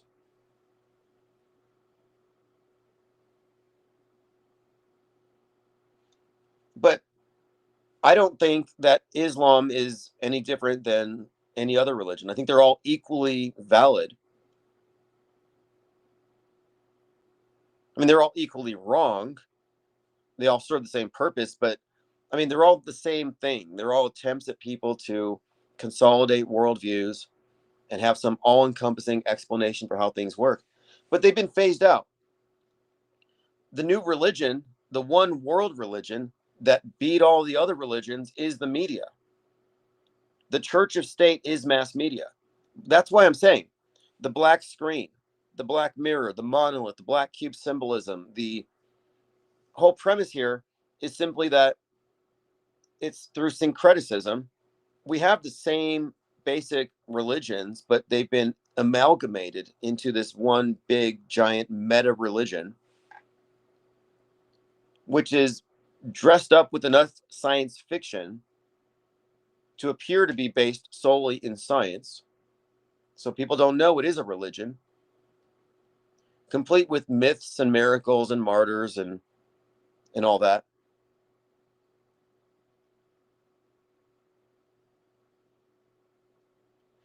And okay, one other point here too. Religion, government, entertainment, politics, these are all part of the same system, which is monolithic. And I look at the holy books as a good example of how this process works. So if you're a Muslim, you have your Quran, and that tells you where we came from, what we're doing, and where things are going. So everything you need to know is contained in this book. And if everybody reads this one book, you all have the same worldview. The problem is you have competing books with their all-encompassing explanations. But these books are worldviews, all consolidated in one place. Well, that's what media has done. Media has replaced worldview formation. It's replaced the holy books for worldview formation. You get your worldview from the news. I call it the News Testament. You got the Old Testament that tells you what came before, and you have your New Testament that comes after and tells you about the future. It's the living book. It's relevant right now. Well, I think we have history for our present worldview that tells us how we got here.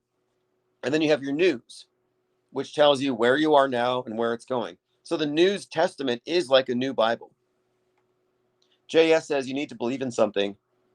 What do you mean? You need to believe in something. Maybe you do. I don't. Who are you to tell me that I need to believe? Yeah, I'm also here to point out that this think tank is non-believers. I think belief is a poor substitute for knowledge. That's why I endorse Gnosticism. You're merely a believer. You only believe what you've been spoon-fed, what was pre-masticated and spit in your mouth by, like how birds feed their babies. Like, you didn't even process it for yourself. You just believe it. Belief is passive. Belief is anti-intellectual, and it's weak and it's lazy. Like, why be a believer when you can know something? Say you need to believe something. No, how about this? You need to know something.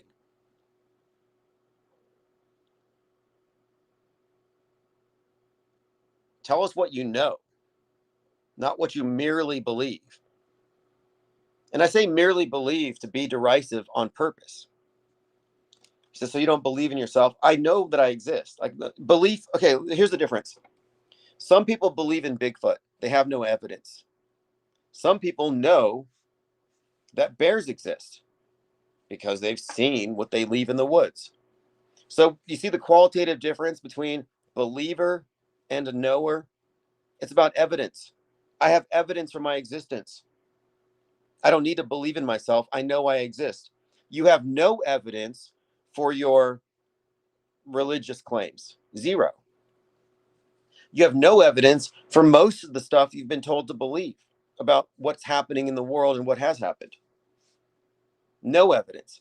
So mainstream news consumers are believers. This is the key distinction. Mainstream and alternative news consumers are believers. We are not believers here. We're non-believers. We're non-believers because we know more. Additional information leads us to not believe. So I would posit here that informed disbelief is superior to low information belief, to faith-based belief. So no, I don't need to believe something. I don't need faith. I don't need a crutch. I don't need fairy tales to fill in the gaps. No, you're going to argue semantics with me here with these two words. Like, no, you can't use these words interchangeably. It's not productive. Like, we're not here to engage in debates with people who have settled opinions and who think that their beliefs are equal to what we know. Mainstream belief is not equal to off-world stage skepticism. Low information beliefs are not equal to informed disbelief. It's just not equal. They're not even comparable, and they can't be weighed equally.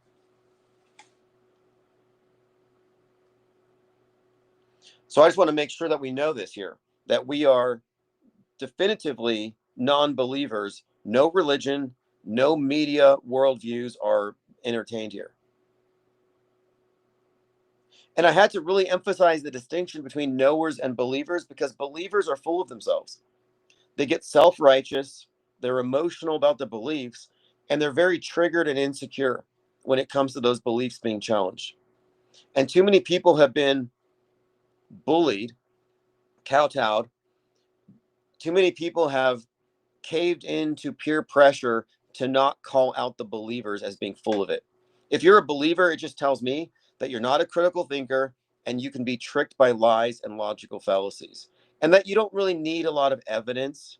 So it tells me you're incurious and intellectually lazy, passive and gullible. So when you say, oh, you need to believe, I'm like, no, no thanks. I don't need a lobotomy. Maybe you needed one, but no, I certainly do not.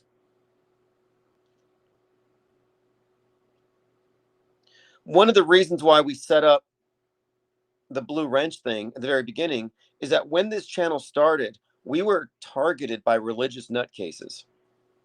Like, oh, well, you're not a Christian. This guy must be a Satanist. It's like, okay, you must be Illuminati. You must be a shill.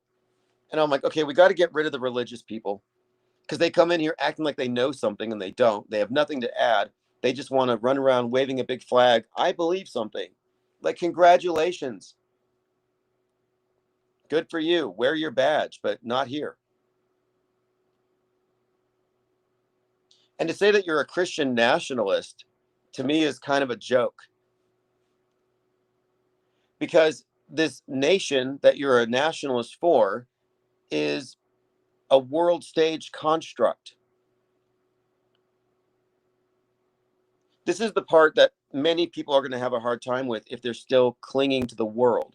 If you're still clinging to the world deceptions, if you're still that worldly to where you can't see through psyops,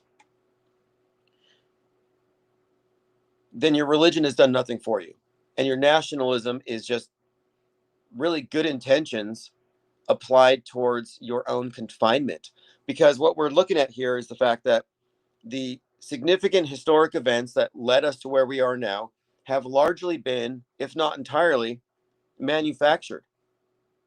So if we're living on a manufactured timeline, what does that say about the worldview today? If everything is rigged, if elections are rigged, and we have no control or agency here, then how can you be a believer in any part of it? JS says, I'm not a religious nutcase, I just believe. Well, you're a religious nutcase. A religious nutcase, by definition, is somebody who will believe a bunch of kooky, nutty stuff with zero evidence. You believe in a bunch of kooky, nutty stuff, you have no evidence, you are, by definition, a nutcase. And you're religious. Although a lot of religious people will deceptively say, oh, I'm not religious, I just believe. Okay, so now what are you saying? That to be religious is just to be a churchgoer? That you can take the book? No, it doesn't work that way. You can take the book out of the institution, but it still has the same worldview. A Newful says, Tim, this is a warm-up for the clash with the alternative versus the MS. Yeah, you're right. This is a warm-up. We are getting ready to collide the MSM minus perspective with alt media. JS, I am okay with religion because I'm not trying to control anybody. If you're a Scientologist, have at it. Say hi to Xenu. If you're a Mormon, go get your bicycle and ride around the country trying to convert people. Like, I don't care what your religion is. But I'm okay with people being religious because it's none of my business. It doesn't mean that I'm going to pretend like religion isn't malware for the mind, an archaic operating system, a primitive and failed attempt at philosophy, a system of mind control. What's up, King 33? Here is your wrench.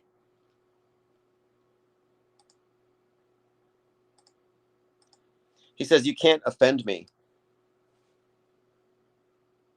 Well, I'm not trying to offend you because I literally don't care about your opinions.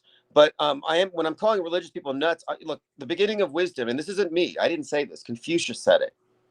The beginning of wisdom is the ability to call things by their right names.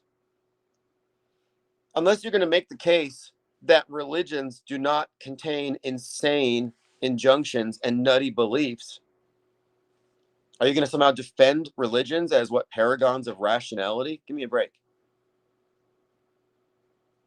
Religions are objectively insane and crazy. He says, let's leave religion. Have you any more subjects? Look, religion's not one of our subjects. You're the one who brought it up. You're like, I'm Mr. Christian Nationalist. And I'm like, okay, well, you're a dupe.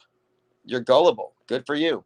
You're still in the box. What are you doing in our think tank here where we foment a culture of informed disbelief and skepticism? This isn't a place for believers. Go to church. Go read your holy book. Go read some biblical miracles or something. I mean, honestly, if that's your worldview, if that's your perspective, that's where you should be. We're here to deconstruct all that madness. And the main focus here is the religion of mass media, which has supplanted and replaced all of the previous operating systems. What we offer here is an upgrade. JS says, should I leave? Nobody cares. But I'm not here to waste time with people who are still in the box. Like, if you're not here to engage in mass media deconstruction, and if you're still part of the political system, you are in the wrong place. We kicked out a chemtrail huffer for the same reason. If you're here to advocate for Christian nationalism, that's as world stage as you can get. You're combining politics and religion. Oh, I've got politics and religion. Okay, well, then you're plugged into a worldview, a consensus perspective on things, which has built in presuppositions that are all resting upon an edifice of lies that we have exposed, deconstructed, and revealed. So you're basically saying, hey, I'm cool with being lied to. I'm in a world of lies. I'm a Truman in the Truman Show, and I'm content with that. That's fine, but we're going to burn the Truman Show down. That's what our objective is here. So like you're not our enemy, but you're on the wrong side of this conversation. You're on the side of religious advocacy, media advocacy, political advocacy. You're defending the institutions of the matrix like it's something to be proud of.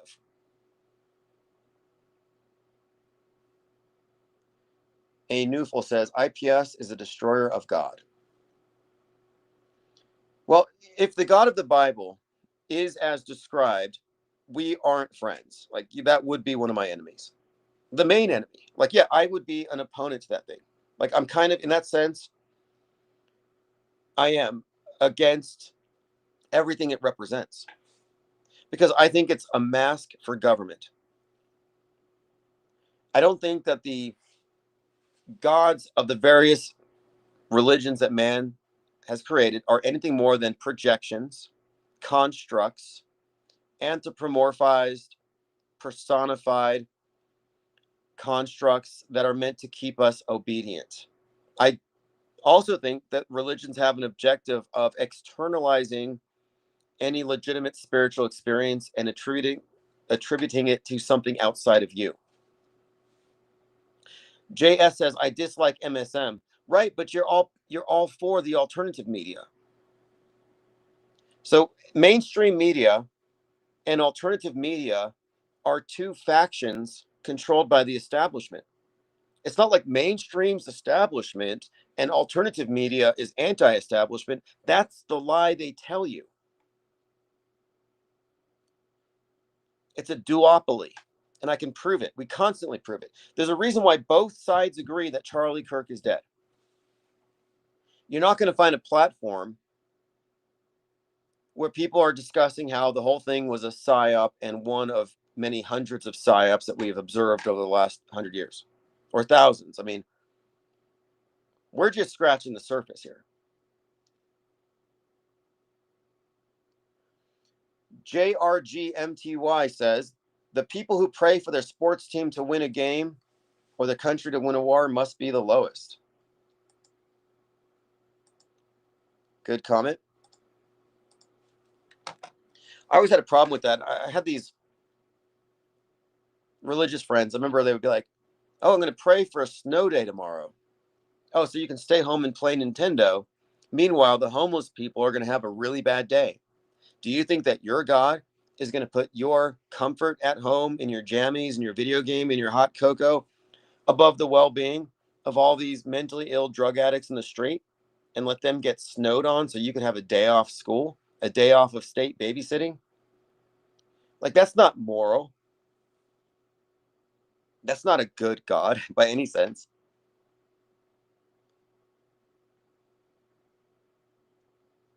Yeah, I know what you were saying on Newfall. This is the clash between parallel media and alternative. Because, yeah, we are looking at the whole construct, off-world stage versus the world stage. But the world stage is divided into these groups. Like the Gnostics have the division as to how people are in relation to the great deception. Are they just plugged into it? Are they on the fence? Or are they out of it? So we're not trying to reach the people who are plugged in. The only people we are aiming at are the people who have made it into alt media because at least they went in the right direction before they got stuck in some cul-de-sac.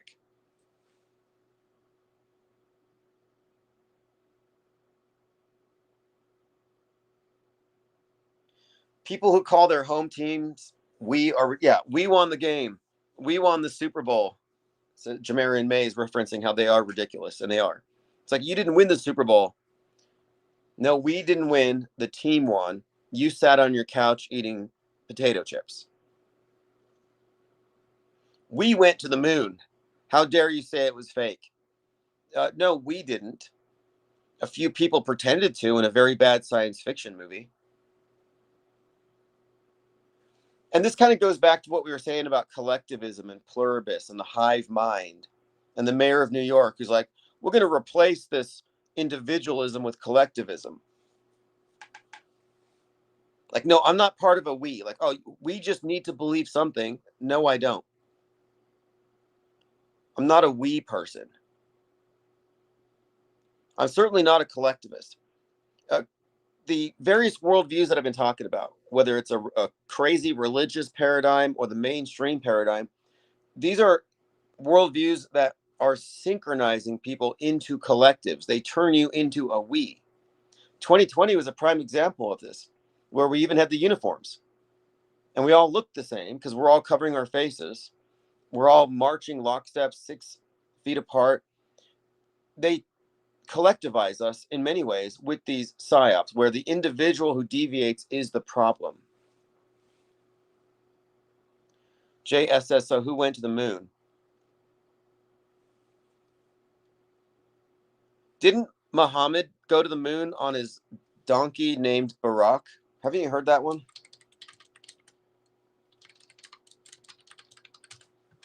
Let me see if I can pull that up really quick here.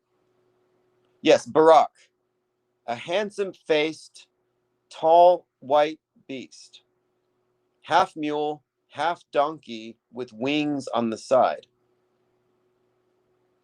And I think he went to the moon. Got to double check that. Got to fact check it. Yeah, look at this. The creature misidentified as a donkey and the miracle of... Okay, so here we go. It carried Muhammad from Mecca to Jerusalem, ascended into the 7 heavens. And then it says here, splitting of the moon is considered one of the significant miracles performed by the prophet. According to tradition, the Meccan polytheists asked Muhammad for a supernatural sign to prove his prophecy. In response, he split the moon into 2 halves. So yeah, he took his donkey up there. More believable than NASA, says King 33. Critterfest says, this is hands down the best program for learning truth. You've opened my mind. For that, I thank you. Yeah, well, thank you for saying that. You know, what we're doing here is deprogramming. Because if you look at the big picture, the worldview that you have is a product of its history. Well, history in recent years has really just been a collection of, quote, news. History has been consolidated more than ever. You have all these different histories, different worldviews, competing religions, different gods. But over time, they've merged it all together, syncretically blended it into this massive Frankenstein's monster of a paradigm. And it's all based on the program. And what is the program? The program is the script. This is what's going to happen in 2026. This is what's going to happen in 2030. That program exists. The assassination of Charlie Kirk was in the program decades before it happened. The demolition of the Twin Towers was planned decades before it happened. So when I say program, I'm talking about, like in a play, you get a program and it tells you what's going to happen, what scenes, what acts.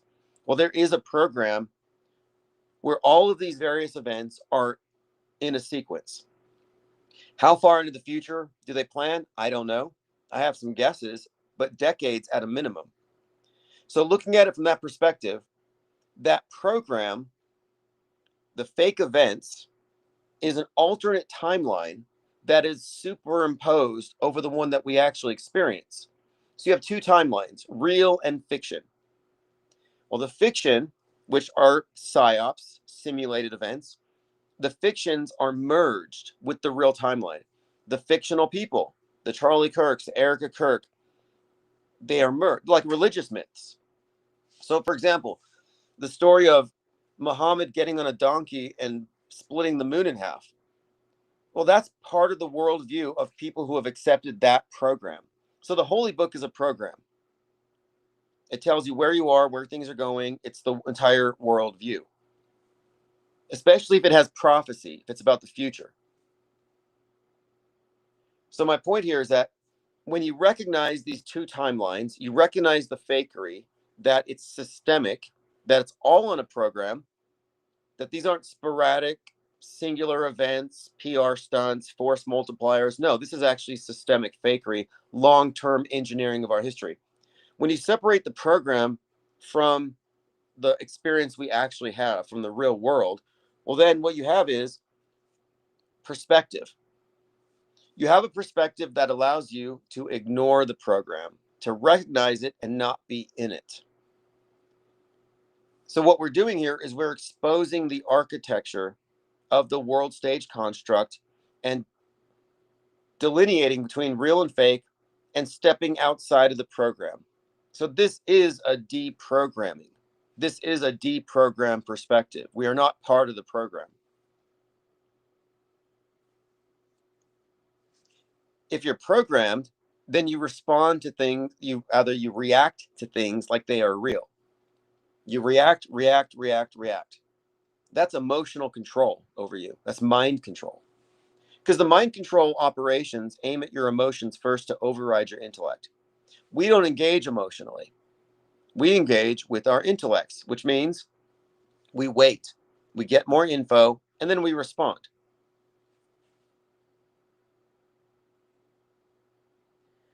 A Newful says, we are deprogrammed. What's the next step?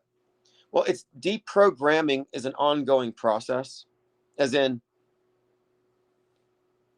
well, in a way, once you've come to understand how deep the fakery goes, you're pretty much inoculated. You don't have to pay attention to everything every day.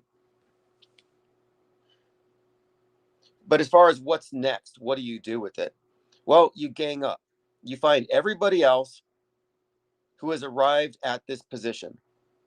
Everybody who knows about the long-term scripting, fake news, media fakery, special effects, psyops, those who know about this stuff do not have a platform in the controlled mainstream and alternative media. It's not acknowledged because it's above their pay grade. This is not what the mainstream propagandists are allowed to even touch. This is above their level. You know, squibs weren't even really talked about in these circles until recently. So what we do next is we create that platform. That's what we're doing right now. So the present objective for the iPS think tank is to get everybody who is close to the off-world stage perspective to take that final step. And we will do this by taking the off-world stage and confronting alt media on every one of their orthodoxies, every one of their guardrails and fake conspiracies, all their fake influencers. And as we begin the friction of debate and confrontation, what will happen is the believers will double down and they will adhere to the program. And we want that. We want those who are going to be intransigent believers and clingers to the deceptions to stay where they are. Meanwhile, those who have the sense to see through it will join us. So we got to get the numbers first. That's the next step. Once we firmly establish this third perspective, and that's what we're working on now, we will engage in what I call the great deconstruction. The great deconstruction is how we proceed with creating this parallel media, this other account. So you've got the mainstream account, which is programmed. You have the alternative, which is just alternative programming. But what about the deprogrammed perspective on every one of these events? So we need 3 columns: main, alt, and off-world stage. And we're going to do a retrospective of the last 100 years of fake events up to the present. And we're going to do this deconstruction where we analyze fake events, why we think they're fake, hoax indicators, relevant, concurrent, and predictive programming, directors and actors involved, and their relation to other similar fake events. Anonymous Mouse says, I recently found out a conspiracy theory that pandas aren't real.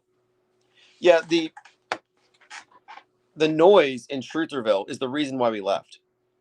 One of the reasons why I said we can't even gather among these because they are susceptible to all kinds of misinformation. So the conspiracy theory about pandas not being real brought up a number of interesting points. For one, it brings up the question of fakeability. So yes, it's possible to fake a panda.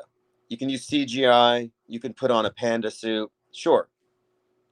But beyond the question of fakeability is the question of, can this be faked at scale? Could you have this faked across the world over hundreds of years consistently?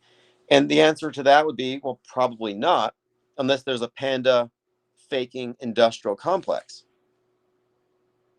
But to ask the question, are pandas fake, is an appeal to ignorance. Sort of like, what are they spraying? It's an appeal to ignorance. It's asking a question as though something hasn't already been answered.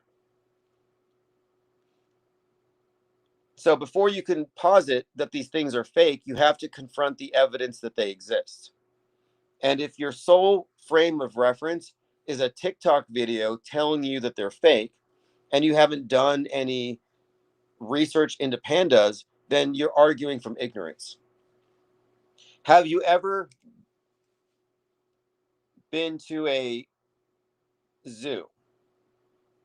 That would be the place to start.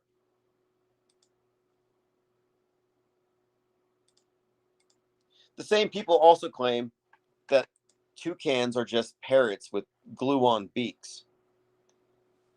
Now, the problem with this panda premise thing, and I'd say, test your theories, but it's that they're arguing from ignorance.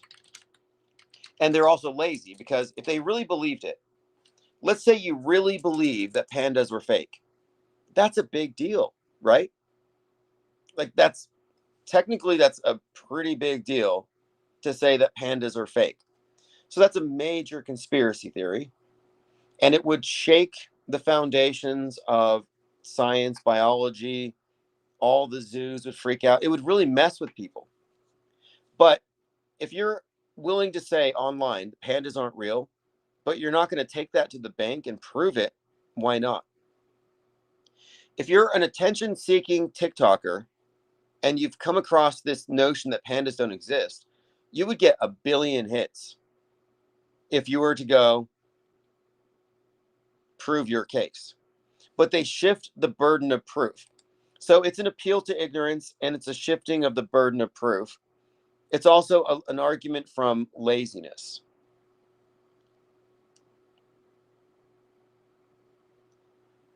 Alabama says the Montreal Zoo, there's only a pigeon and a few bums. Well, here's the thing. You can find skeletons of pandas. You can watch videos of pandas giving birth. So like, if that's a man in a panda suit, that's quite a trick. Because when pandas give birth, the pandas are like, the babies are really small. And I think it goes into a pouch. Like they gave, the whole thing is really strange. But I would say that before you could say there are no pandas, you would have to debunk all of the panda skeletons. Because there are such a thing. Unless you're going to challenge me on that and say there are no panda skeletons, then I'd have to ask, well, where is your evidence to refute the status quo? I mean, oftentimes the status quo is fundamentally wrong or supported by bad evidence or something. But in the case of pandas or any of these supposed animals that don't exist, you can't say it doesn't exist if you don't do your own due diligence. Tim and Vic says, are we talking about pandas? No. Some have said the same thing about gorillas. So what that tells you is this, though. Conspiracy theorists have bad operating systems. They run with conclusions without first analyzing the logical inconsistencies or fallacies that are the basis of their claim. So it's actually interesting to me when people bring these things up, because you can reverse engineer how they arrived at it. And when we bring this up too, it shows you how the people who follow conspiracy theories have a different operating system than we do. The reason why we don't tolerate chemtrail pushers is because they argue from ignorance. Like saying pandas don't exist is like saying contrails don't exist. It's like, well, there's a body of research that supports this. And if you haven't confronted the body of research, you have no business claiming the phenomenon doesn't exist. Good point there. A Newfall says the panda stuff, like the robot birds, is stuff they put out to discredit auto hoaxers. Exactly. I can prove that. Laser says here, I bet some alphabet group planted these new conspiracies. That's exactly what they did. So the birds are fake is a movement that came out of Parkland. So after the Parkland high school hoax, the Parkland people were mad that a bunch of conspiracy theorists didn't believe it was real. So they started the birds aren't real conspiracy, where they had vans, birds aren't real. They did protests. They drove around the country, and the media actually covered them. They actually got media coverage. So you see what happened is the people calling the shootings fake are now being ridiculed as, oh, you're the same ones who say that birds aren't real. So it makes you look crazy, and it misrepresents what you're saying. JS says, in your opinion, everything is fake. That would be a straw man. When you say, oh, in your opinion, like, in your opinion, is everything real? So in your opinion, JS, everything on the news is real. You see what I did there? That's a straw man. I'm misrepresenting you in order to discredit you. I would never say everything is fake. A generalization fallacy, not provable. Pandas are obviously real. I mean, here's the thing. A percentage of the news is fake. PSYOPs are not real events. There are simulated events. That doesn't mean that everything on the news is fake. The news is a good liar. Media is a liar. And good liars don't lie with every breath. Good liars are never identified. Good liars are never identified as such because they get away with it. Bad liars lie all the time. You can't trust them. If their lips are moving, they're lying. And so they don't get any power through it. Whereas good liars lie strategically. Good liars lie to people who already trust them. And they do so when they gain some kind of an advantage. So JS says, say something that's not fake, please. Well, why don't you? If you can't tell the difference between real and fake, then you're confused. You see, I'm not confused here.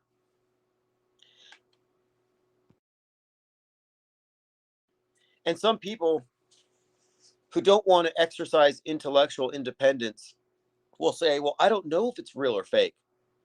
That's not defensible today.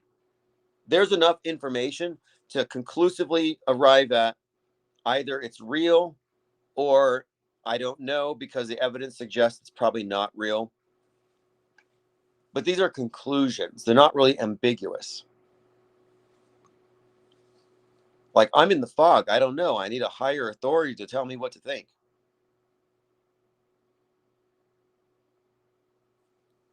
So the JS guy who said, tell me something that's not fake. No, I want you to tell me. Tell me something that you think is real. I want to know what your standards of evidence are. Okay, like for example, the burning cathedral, that's real. right? It's a fire, the thing burned. Now, is the story around it real? I don't know. The World Trade Center buildings came down. That's real. Does it mean that it was a terror attack or direct energy weapons or some other version of that? No. Does it mean that Israel did it to start a war and blame their enemies? No. All we can know for sure is it was a demolition, and the media dressed it up in certain ways. Actually, it's a duopoly, so you had two versions, the mainstream and the truther version. Bondi Beach, every indication there is that was a hoax and a psyop, and we have a list of hoax indicators. But the beach is real. The people who played those roles are real. The guy with the cheesecloth on his head is real. His theatrical blood is real. Erica Kirk's Kleenex is real. There's no tears, but so was she really crying? I'd say that was fake. What I'm doing here is I'm showing you discernment. We're not saying everything's real, everything's fake. No, that's non-thinking. That's reactive. That's reflexive. That's shallow and low information. That's credulity and incredulity. Skepticism is entirely separate from that. So it's on a case-to-case basis, and it's based on reason and logic, not based on beliefs. That's what I mean when I say we're non-believers. So I would like JS, before I start ignoring him, tell me what you think is real. Name one real event and one fake event, if you can. If you can't, then you're confused. And that's kind of an embarrassing thing to admit. Like, I don't know if it was real or fake. I can't tell. I can't make up my mind. So that would be an admission of intellectual impotence, and it would also reveal that the mind war defeated you. If the media mind war and the worldview warfare has rendered you incapable of telling real from fake, then you're fit for an asylum. They've driven you crazy. They've given you the skits. Tim and Vic says, what agency brought down the Trade Center? Good question. I would say the World State Church, the media, the PSYOP entertainment complex. It wasn't another thing too. It was not a terror attack and nobody died. And if you think somebody died on that day, name them. Hey, Newful says, Tim, what do you think using my normie family as an experiment to see if I can put them into the off-world stage perspective using the June 11th predicting? I would say no. I mean, you can do thought experiments, but I think our time and energy is best directed internally at the people who have already mostly deprogrammed. I mean, I admit I was at a event recently and I had a few drinks and a relative asked me some questions. And they're like, well, what do you think about this? And I was like, well, Trump faked it. It was a magic trick. The media was complicit. And honestly, what I found here is that the anti-Trump people around me agreed with me that it was fake. But it doesn't mean anything. I normally don't even engage in that kind of conjecture because it doesn't mean anything. Because even though they may agree with this one thing, they still think Trump is real. They still think that January 6th was real, that 9/11 was real. So in other words, their perspective is still mainstream. If they think this one thing is fake, it's a very shallow take. It's a low information belief. Because to actually think about it deeply would raise other questions that would undermine the entire world stage. Once you pull that thread, the whole thing comes unraveled. JS says, real event, World War I, World War II. Fake American government has caused so many problems around the world. Busy says, does your family know you have this podcast? Yeah, I tell them not to listen. I tell them not to read my books. I literally say that. I said, please don't read my books. Don't listen to me. And the reason why is that I know their perspectives. And this is something that requires independence of thought. If you're still part of groupthink, like let's say you're a nationalist, well, you're not going to arrive at this. Like that commenter, he's like, he's a nationalist, right? Okay, that's fine. But that's incompatible with a skeptical take on the worldview that has been implemented globally. It's incompatible. To take an objective approach to mass media deconstruction, you have to let go of your allegiances to any of its institutions that are there to build up this false paradigm and maintain the illusion.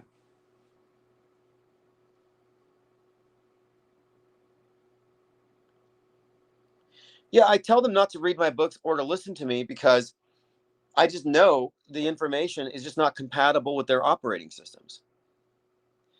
The the the Christian nationalist in the room here is MSM plus at best.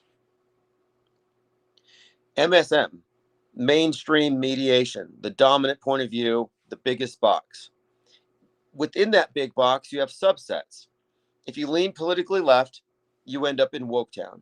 If you lean politically right, you end up in Trutherville. These are subsets of the mainstream. He says there's nothing wrong with being a nationalist loving your country. Well, it depends. It kind of depends. Like, what do you mean by that? So, for example, do you support ICE deportations? Do you believe in all of the propaganda about migrants and what they're doing? You know, like military age men, cannibals from Haiti. Because once you go into these categories, you get target marketed with a bunch of propaganda that puts you into these predictable boxes. If you're a Christian nationalist, there's a good chance you're probably anti-vax.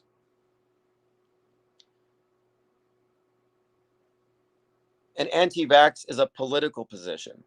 It's not anything more than a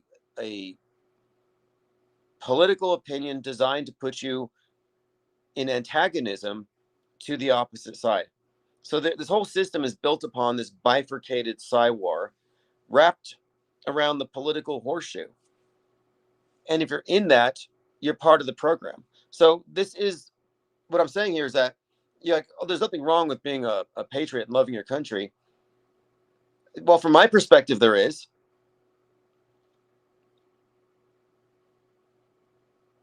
If you're an objectivist and you care about truth and you don't want to be plugged into the media matrix, the lies, the false history, the proactive creation of history, if you don't want to go with the program, you have to let these worldly things go.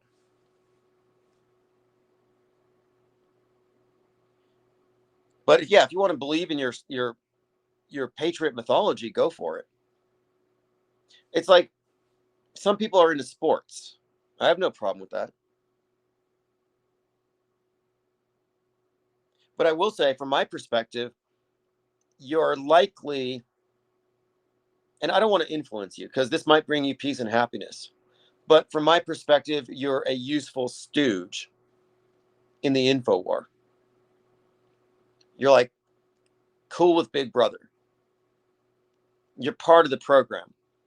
Even if you don't think so, if you're in the world stage paradigm, you're part of the establishment. He says, yes, if people enter your country illegally, they should be deported. Mass immigration creates poverty. Yeah, well, this isn't a political channel. And one of the reasons why I think it's interesting that you're here is that I like to engage with people who are part of the world stage so we can show the distinction and where your priorities are different. Your priority is not truth. And it's not just my opinion. I'm going off of facts. The facts of the world stage being a construct made up of a bunch of fake events, myths, and hoaxes means something. It invalidates your worldview. It literally does that. But what I'm saying here is that you're better off staying in your own box. We are outside of the boxes. We have framework independence. You're confined to a framework that has been fed to you to keep you in this compartment. And I'm not here to decompartmentalize people who are happy with their programming. If you're happy with your programming, then you should stay with the other people and fight for your cause. Go do some activism. Maybe next year go out on New Year's with a fire extinguisher and combat the immigrants with their fireworks. Like, get involved. Join Antifa or Proud Boys. But like, I'm not engaged in that stuff. I'm not part of the info war. I'm not fighting a cause here.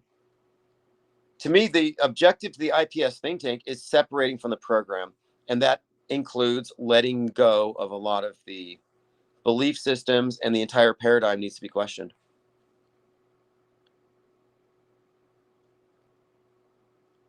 And a lot of what you're saying is likely propaganda anyway. Every time there's an election year, all of a sudden, every right-winger is talking about immigrants and the threat they represent. And then it goes away. Every time. I've observed this long enough to where I recognize, okay, there are certain buzzwords. Like, I had this person call up and she's like, you're telling people not to worry about this stuff and that it's a nothing burger, but the immigrants are all military-aged men. I was like, I keep hearing the phrase military-aged men on every right-wing podcast. So that's designed to make you insecure. You're being invaded, military-aged men, and now you're being threatened, enemies coming through, etc. It's made to put you in a place of fear and insecurity. So your opinion on immigrants just tells me that you're scared and that you're insecure. And you need to gang up with a bunch of people who have the same religion and the same political opinions to defend yourselves against the threat. And it probably makes you feel righteous, like you're fighting a good cause. And to me, it's just like, no, you're in the info war and you're being clowned. You have no power. And that's the other part of it too. You might think you have power and you can vote and the right leaders will save you. I'm saying there's no need to be saved, and that there is no real power that we have here. Politics is largely theater to give us the illusion of control. Lasers Go Pew Pew says, I think only dumb people gather in the streets thinking they're going to change something that way. That's the steam valve. The left loves to go out and march in the streets and scream out their memes. The right just goes on Twitter. They don't even go in the streets. But it's a steam valve.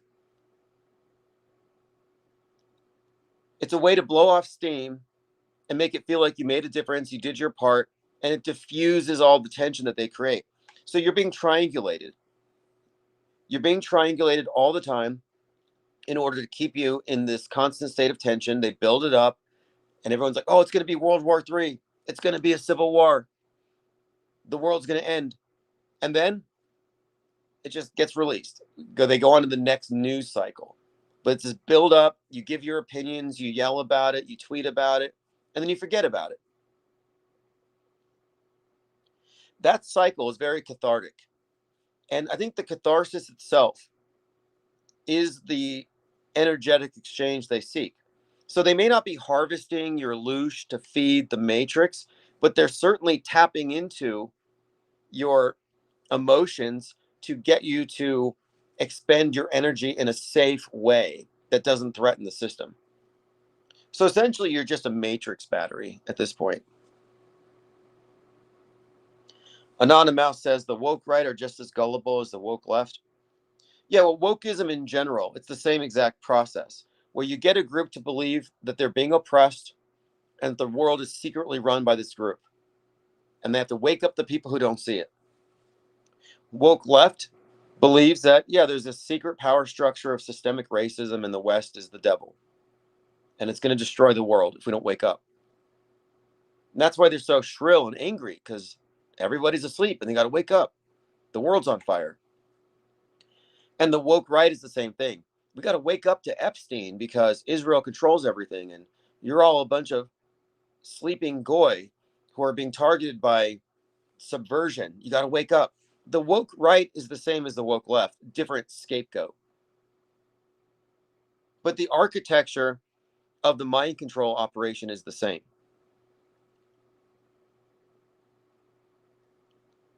Plain Dakota says, eliminate income tax, it's evil. Well, if you don't want to pay income tax, don't get a job. Well, who's going to pay for the bread and circuses? Who's going to pay for all these crisis actors? We need your tax dollars. We need you to pay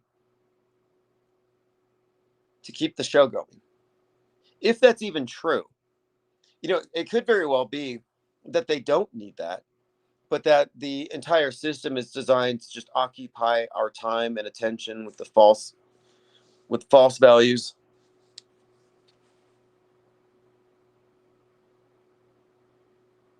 Tim and Vic says, it's 26 degrees in New York, but a ladybug just landed on my bedroom wall. Interesting.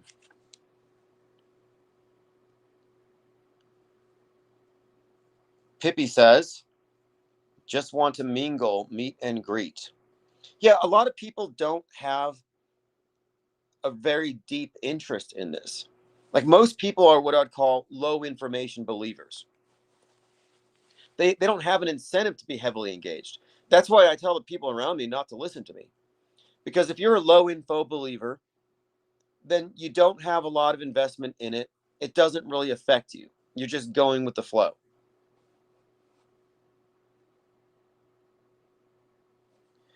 As an informed disbeliever, it is very much in my interest to keep up with everything, because we are actively involved in analyzing and deconstructing psyops as they go. But this is kind of niche. See, Maine and Alternative are both passive news consumers. Low information and passive, very shallow. When it comes to media, and you can't say this isn't true. We're the ones who know all the details, the nuance, the names of the crisis actors. We cite our sources. We have a deep dive on every single psyop we confront, as opposed to, I saw the headline, so I believe it. But our form of news consumption is not passive, it's active. There is no active news consumption. There is no skeptical news consumption on the world stage, because it's this bifurcated system where you're only skeptical against the other side. And they're not skeptical about their own side. They agree with or believe in the essential story as reported every single time, even if they disagree on the meaning of it. That's why the entire world stage construct, all the media, all the discourse, operates on the premise that Charlie Kirk actually died. You see what they did? They manufactured a historic event of great significance, and now it's part of our collective history.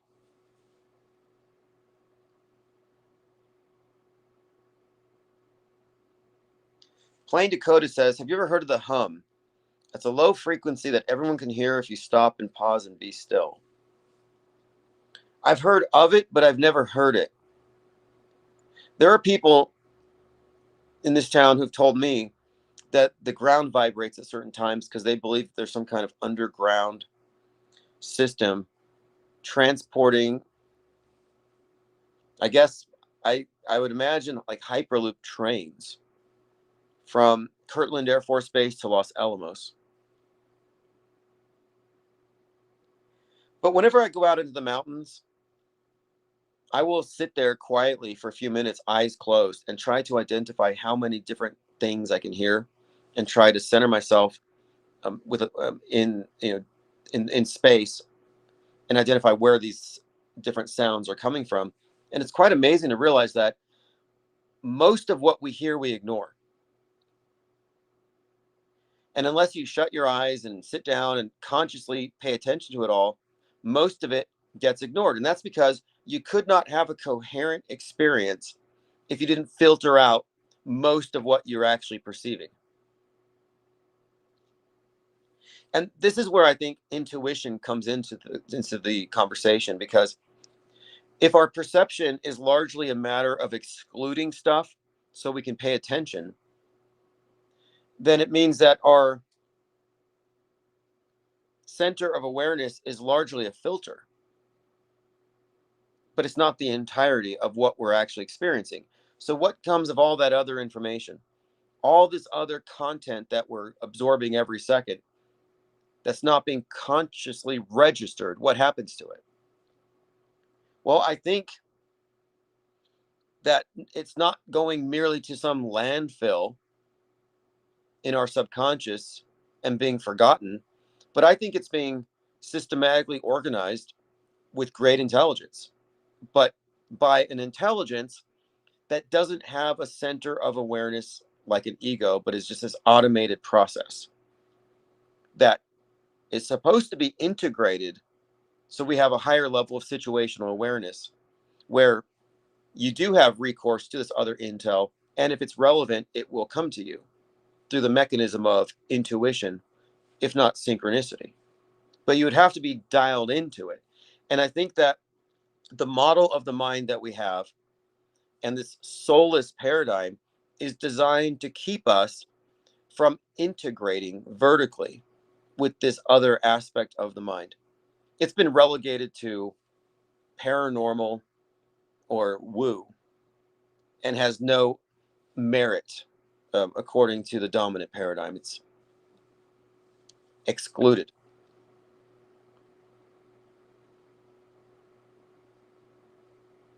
What's up, Dorian? Thank you for joining. Pippi Langstrup says tinnitus.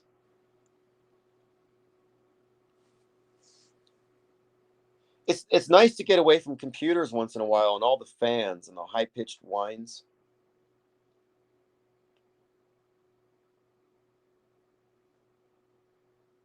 I was listening to my recording from New Year's Eve, and I think I identified 5 or 6 different firearms in addition to the fireworks.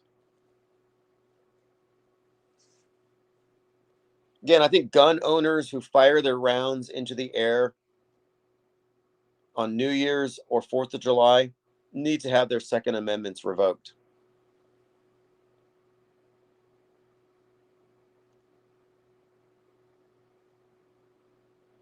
Okay, let's continue here. I do appreciate the fact that we have outsiders occasionally. We have people who are somehow, for some reason, taking the wrong turn at Albuquerque and they end up at the off-world stage. And it's not like we're trying to be exclusive. This is not an echo chamber. But I'm not going to spend my time in a think tank that is completely against everything that I'm about and try to convince them to think my way. Like, I'm not going to go to a mainstream circle and try to spout all kinds of conspiracy theories at them. I think that just creates unnecessary friction. It's a waste of time, and people aren't going to process it right because their point of views are going to exclude it. Similarly, if you're a mainstream advocate, if you're part of mainstream belief, you're just not going to find anything here but debate, which I think is healthy. But believers tend to be emotional and insecure.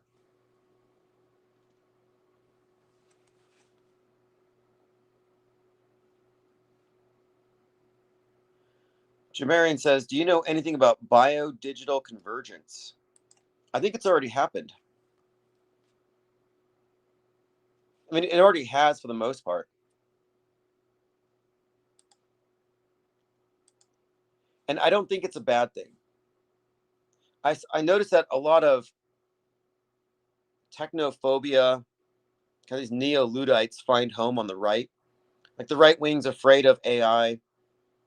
It's afraid of every new development routinely.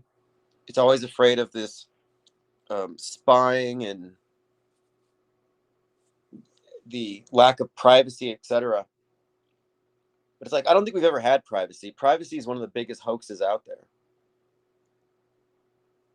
And if they are reading our minds, you think they're going to tell you? And they already do read your minds, if you think about it.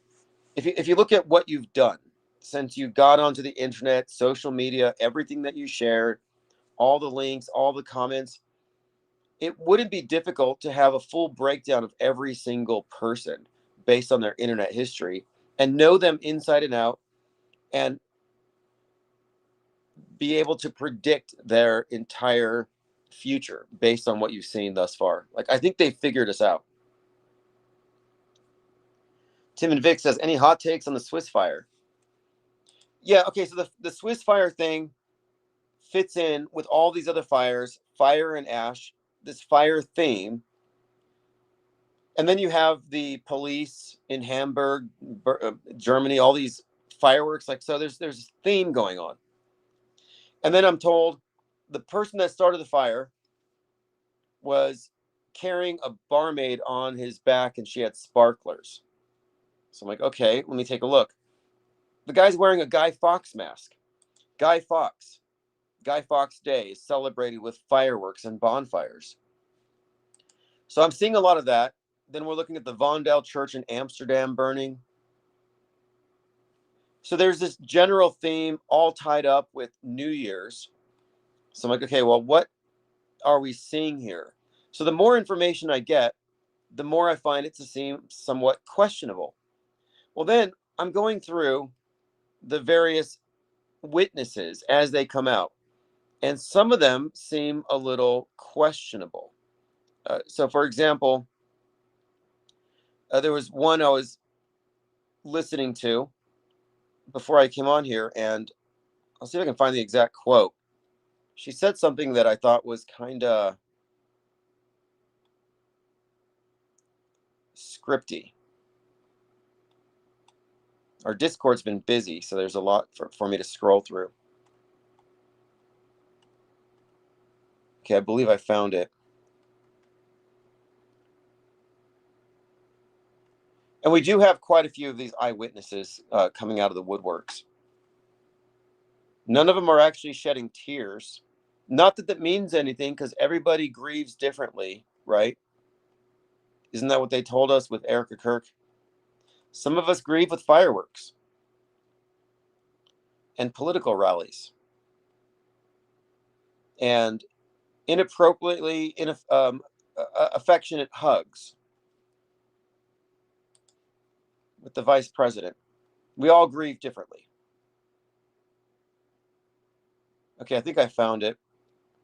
She was talking about, there was an eyewitness talking about how she saw someone who was holding a cross and the fire wasn't touching him. Did you all see that one? My Discord server is overflowing with posts right now, and I haven't been able to locate my clip of that. But you know, you get these miracles. Here it is. C News. I have a friend who couldn't get out. He held his cross in his hand and the fire dodged him. The fire was all around him, but not on him. So she's describing how he was trapped, but he held up a cross, and then the fire avoided him.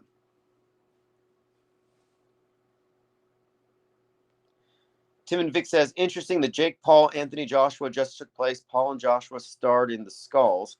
Paul Walker starred in The Fast and the Furious, a film about fast cars and crashes.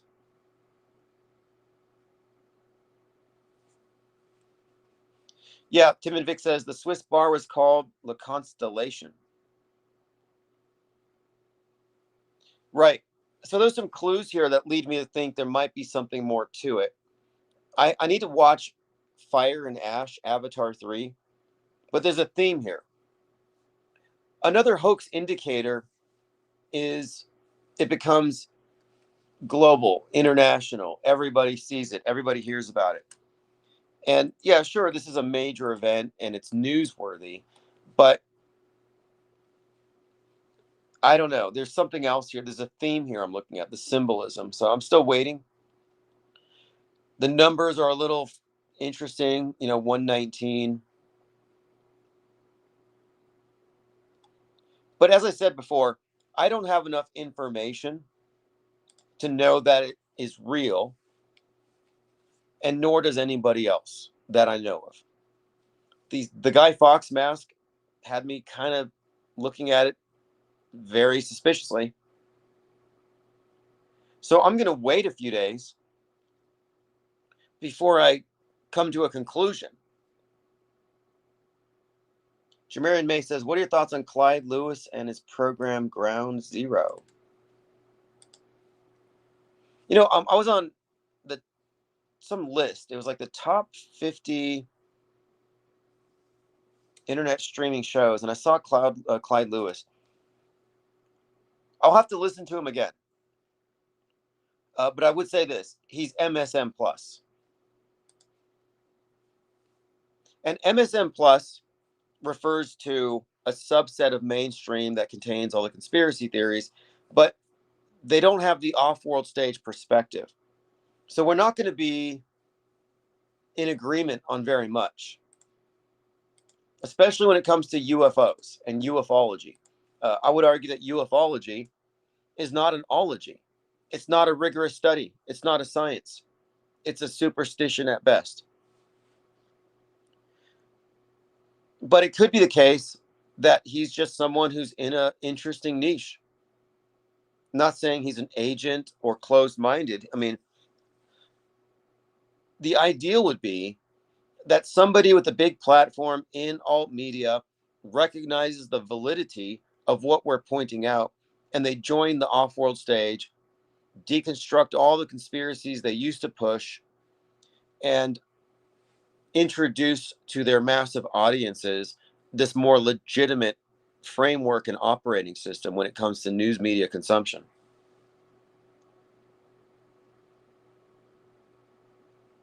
Tim and Vic says, no reactions to the ceiling being on fire. They keep partying. Yeah, some people have noticed this. And I see some comments like, oh, well, these are just teenagers. Their prefrontal cortex is not developed. They're still children. They don't have adult minds. I'm like, what? I don't know if I buy that. Granted, they're drunk. And I saw one of the interviewees, it was a mother describing how she sent her 16-year-old son to go get drunk up there because it was New Year's. But I could see a bunch of drunk people noticing the ceiling being on fire and recording it. I think I can understand for a moment there, but there just seemed to be a complete lack of survival instinct.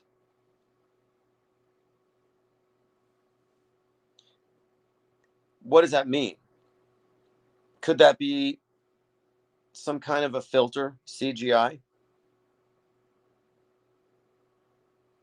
Tim and Vic says, I've been in many clubs and bars. Nobody would react like that to a fire.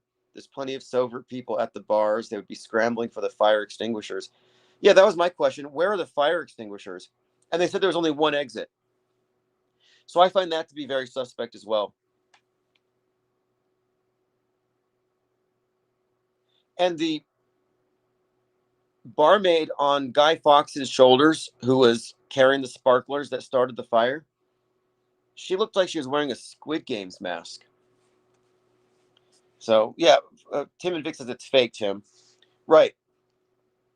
Right. Look, as soon as I saw Guy Fawkes, I thought, okay, this has got to be a psyop. It's got to be fake, but what's the bigger agenda? But we're picking up on it. And I think we might have more answers in the coming days. And I'm not quick to say, oh, it's fake, because our take has to come from a place of being highly informed.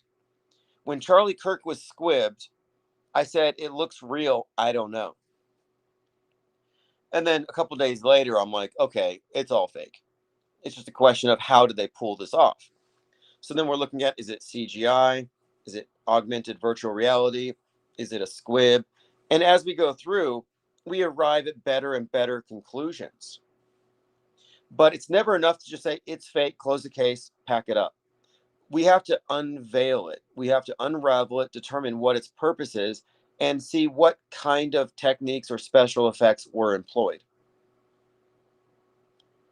He says, I think New Year's Eve is a fake fire ritual and symbolism. Well, New Year's Eve does revolve around the dog star Sirius, which is Greek, but in Egypt it's Sophis, which means scorcher.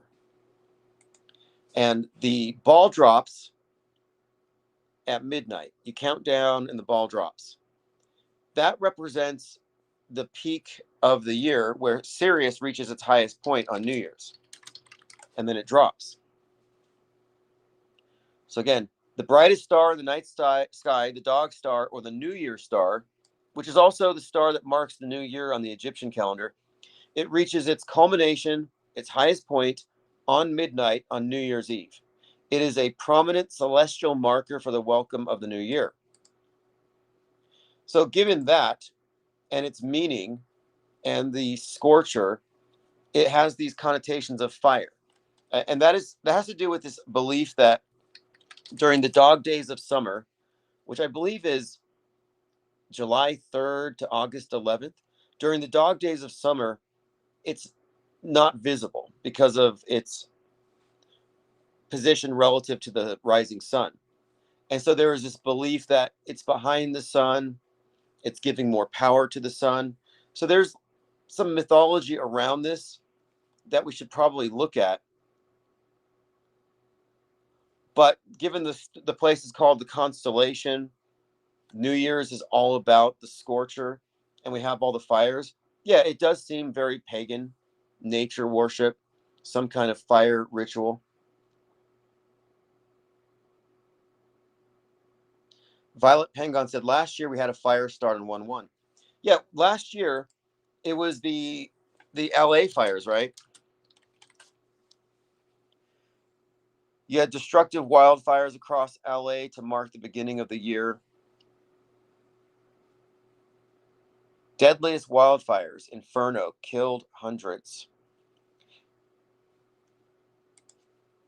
And that to me seemed very much staged, controlled demos. You had all the usual hallmarks of fakery.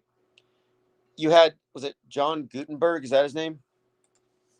What's the name of that actor who was, his name starts with a G. He was in I think it's called Lava Lantula. So Lava Lantula is a movie about these Steve Gutenberg, yeah. So Steve Gutenberg, he's like this action hero in Lava Lantula. And in Lava Lantula, these giant fire spewing tarantulas come out of a volcano and they start burning down Los Angeles, and he fights them off. Well, he's the same guy who shows up during the LA fires last year, and he's like, yeah, he's helping the fire department. And the news is all covering it. Yeah, John Gutenberg is helping the fire department. He's moving cars out of the way. And he's like, but I can't move the electric cars. So I'm not quite sure what the agenda there was, but they had a celebrity on the face of it, as though some celebrity action hero can just walk up to a fire truck and help them. And he said that he was going into homes and getting people in wheelchairs and running them down the street. Like, come on. Yes, Steve Gutenberg.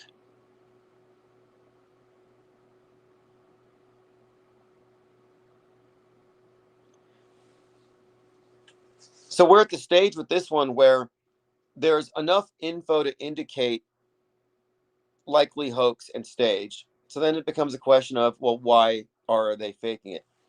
And we may have to wait a few days to see the full agenda behind it. But it wasn't just that. Again, it was that. It was the cathedral in Amsterdam. It was the immigrant gangs with fireworks attacking the police. It just seems like everywhere we looked, fireworks, fire, Guy Fawkes mask. And then again, Guy Fawkes, they celebrate him with bonfires and fireworks. So there's a consistency there.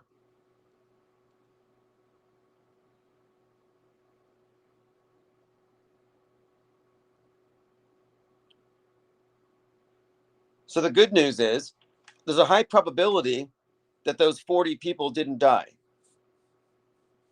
that it was a bunch of crisis actors and some kind of a mass casualty simulation, which are often done.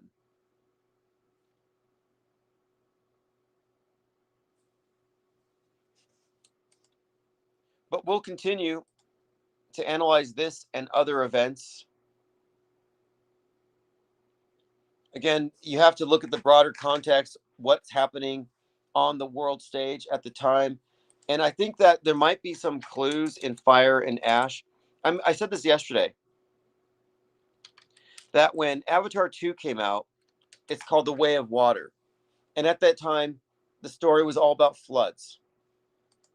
There was flooding going on. The WEF was talking about floods, ocean levels rising. So it was all about floods. And then you had in Atlanta, because the Na'vi, Way of Water, very much like Atlanteans. Atlantis sinks, kind of like the West is going to sink. Atlanta had these riots because the environmentalists, who are like the Na'vi in Avatar, didn't want the police to cut down the 80-acre forest outside of Atlanta to make a training camp. They said, if you cut down these trees, Atlanta's going to flood. So there's a deeper subtext here of the West, its effect on the environment, the need to push back and save the planet because the West is going to destroy it with climate change, that we're like Atlantis, we're going to sink. Like there's all these overlapping stories, but it was water at the time. So now that Avatar Fire and Ash is out, it only makes sense to me that we're having a bunch of fire-related things. Let's see. It says, Avatar. They're facing a new threat from a fiery, aggressive clan called the Ash People. The film centers on external battles and rifts, themes of fire and loss, and the balance of Pandora's environment, pushing the saga into more volatile territory.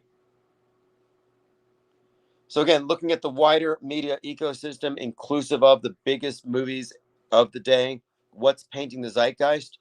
Fire's all over it. Psyop Sidecar says, my newest YouTube short compares the Kirk event with the 1775 Liberty Tree Psyop. I'm not familiar with the Liberty Tree Psyop. The British deliberately cut down Boston's iconic Liberty Tree, a symbol of colonial resistance, to demoralize the Patriots by destroying their rallying point. It backfired, and the tree became a symbol of defiance, fueling revolution, not quelling it. It became a propaganda victory for the American cause. That's a very good connection there. Absolutely. The Liberty Tree. Yeah, because the turning point, so they said after Charlie was killed or squibbed, they said this is the turning point. Jack Posobiec said, 100 years from now, historians are going to look back and say the sacrifice of Charlie Kirk marks the point where the West fought back and won. And as I mentioned before, Turning Point USA, when it first came out, I said, this has got to be platforming the Turner Diaries, which is Christian nationalism. And the Turner Diaries inspired Timothy McVeigh. It is the story of white nationalists reaching a turning point. So in Turner Diaries, it's about Earl Turner and his diaries. He's the leader of the resistance. He martyrs himself by loading up a plane full of bombs and crashing into the Pentagon. When he dies, they call it the turning point. So the leader of the Christian nationalist revolution martyrs himself, and it becomes the turning point, and then the revolution begins.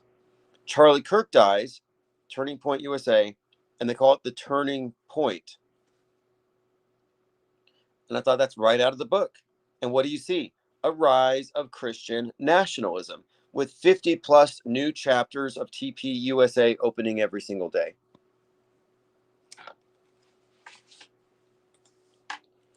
All right, everyone, appreciate the comments and the channel support. And I want to say thanks to JS. I know we don't agree on anything, and we're not trying to deliberately outgroup you, but we have to illustrate points. We have to demonstrate the architecture of the world stage because it's invisible. So we have to label things, we have to define things, we have to pinpoint people's points of view to accurately have any kind of conversation. But to accurately describe anything, we have to have a pretty good understanding of where we stand. And we have to be unafraid to disagree. It's important to disagree and not walk away saying, well, we agree to disagree. Our beliefs are equally valid, because we're not believers here. So, no, we're not all agreeing to disagree on equal premises. No, in fact, we're disagreeing because you're wrong. We are disagreeing with the mainstream because it's wrong. We're disagreeing with alt media because it's wrong, factually speaking, objectively speaking. Layla Schmidt says, love always. Energy can be created, not destroyed. The divine spark of God in me acknowledges and blesses the divine spark of God in you. Yeah, I appreciate that. Whenever people think about their various religions and state-created God constructs, I think fundamentally, if there's anything to be taken about any of these systems, it's that we are more than just, flesh and bone and blood, and consciousness is more than just a byproduct of our material essence.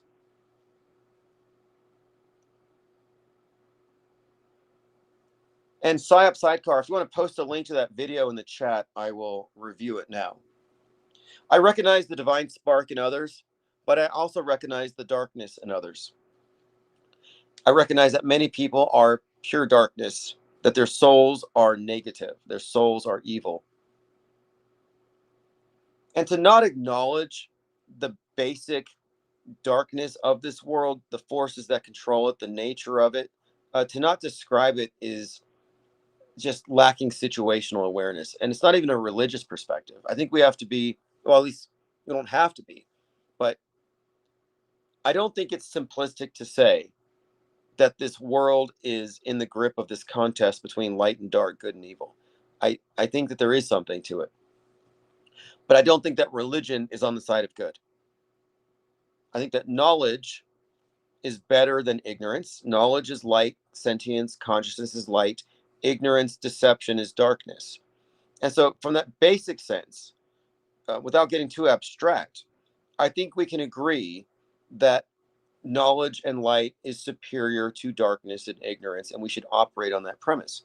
So, what we're doing here is we're bringing knowledge and understanding, critical thinking, rationality, and skepticism into a worldview that rests upon the tacit acceptance of a bunch of ignorance and lies.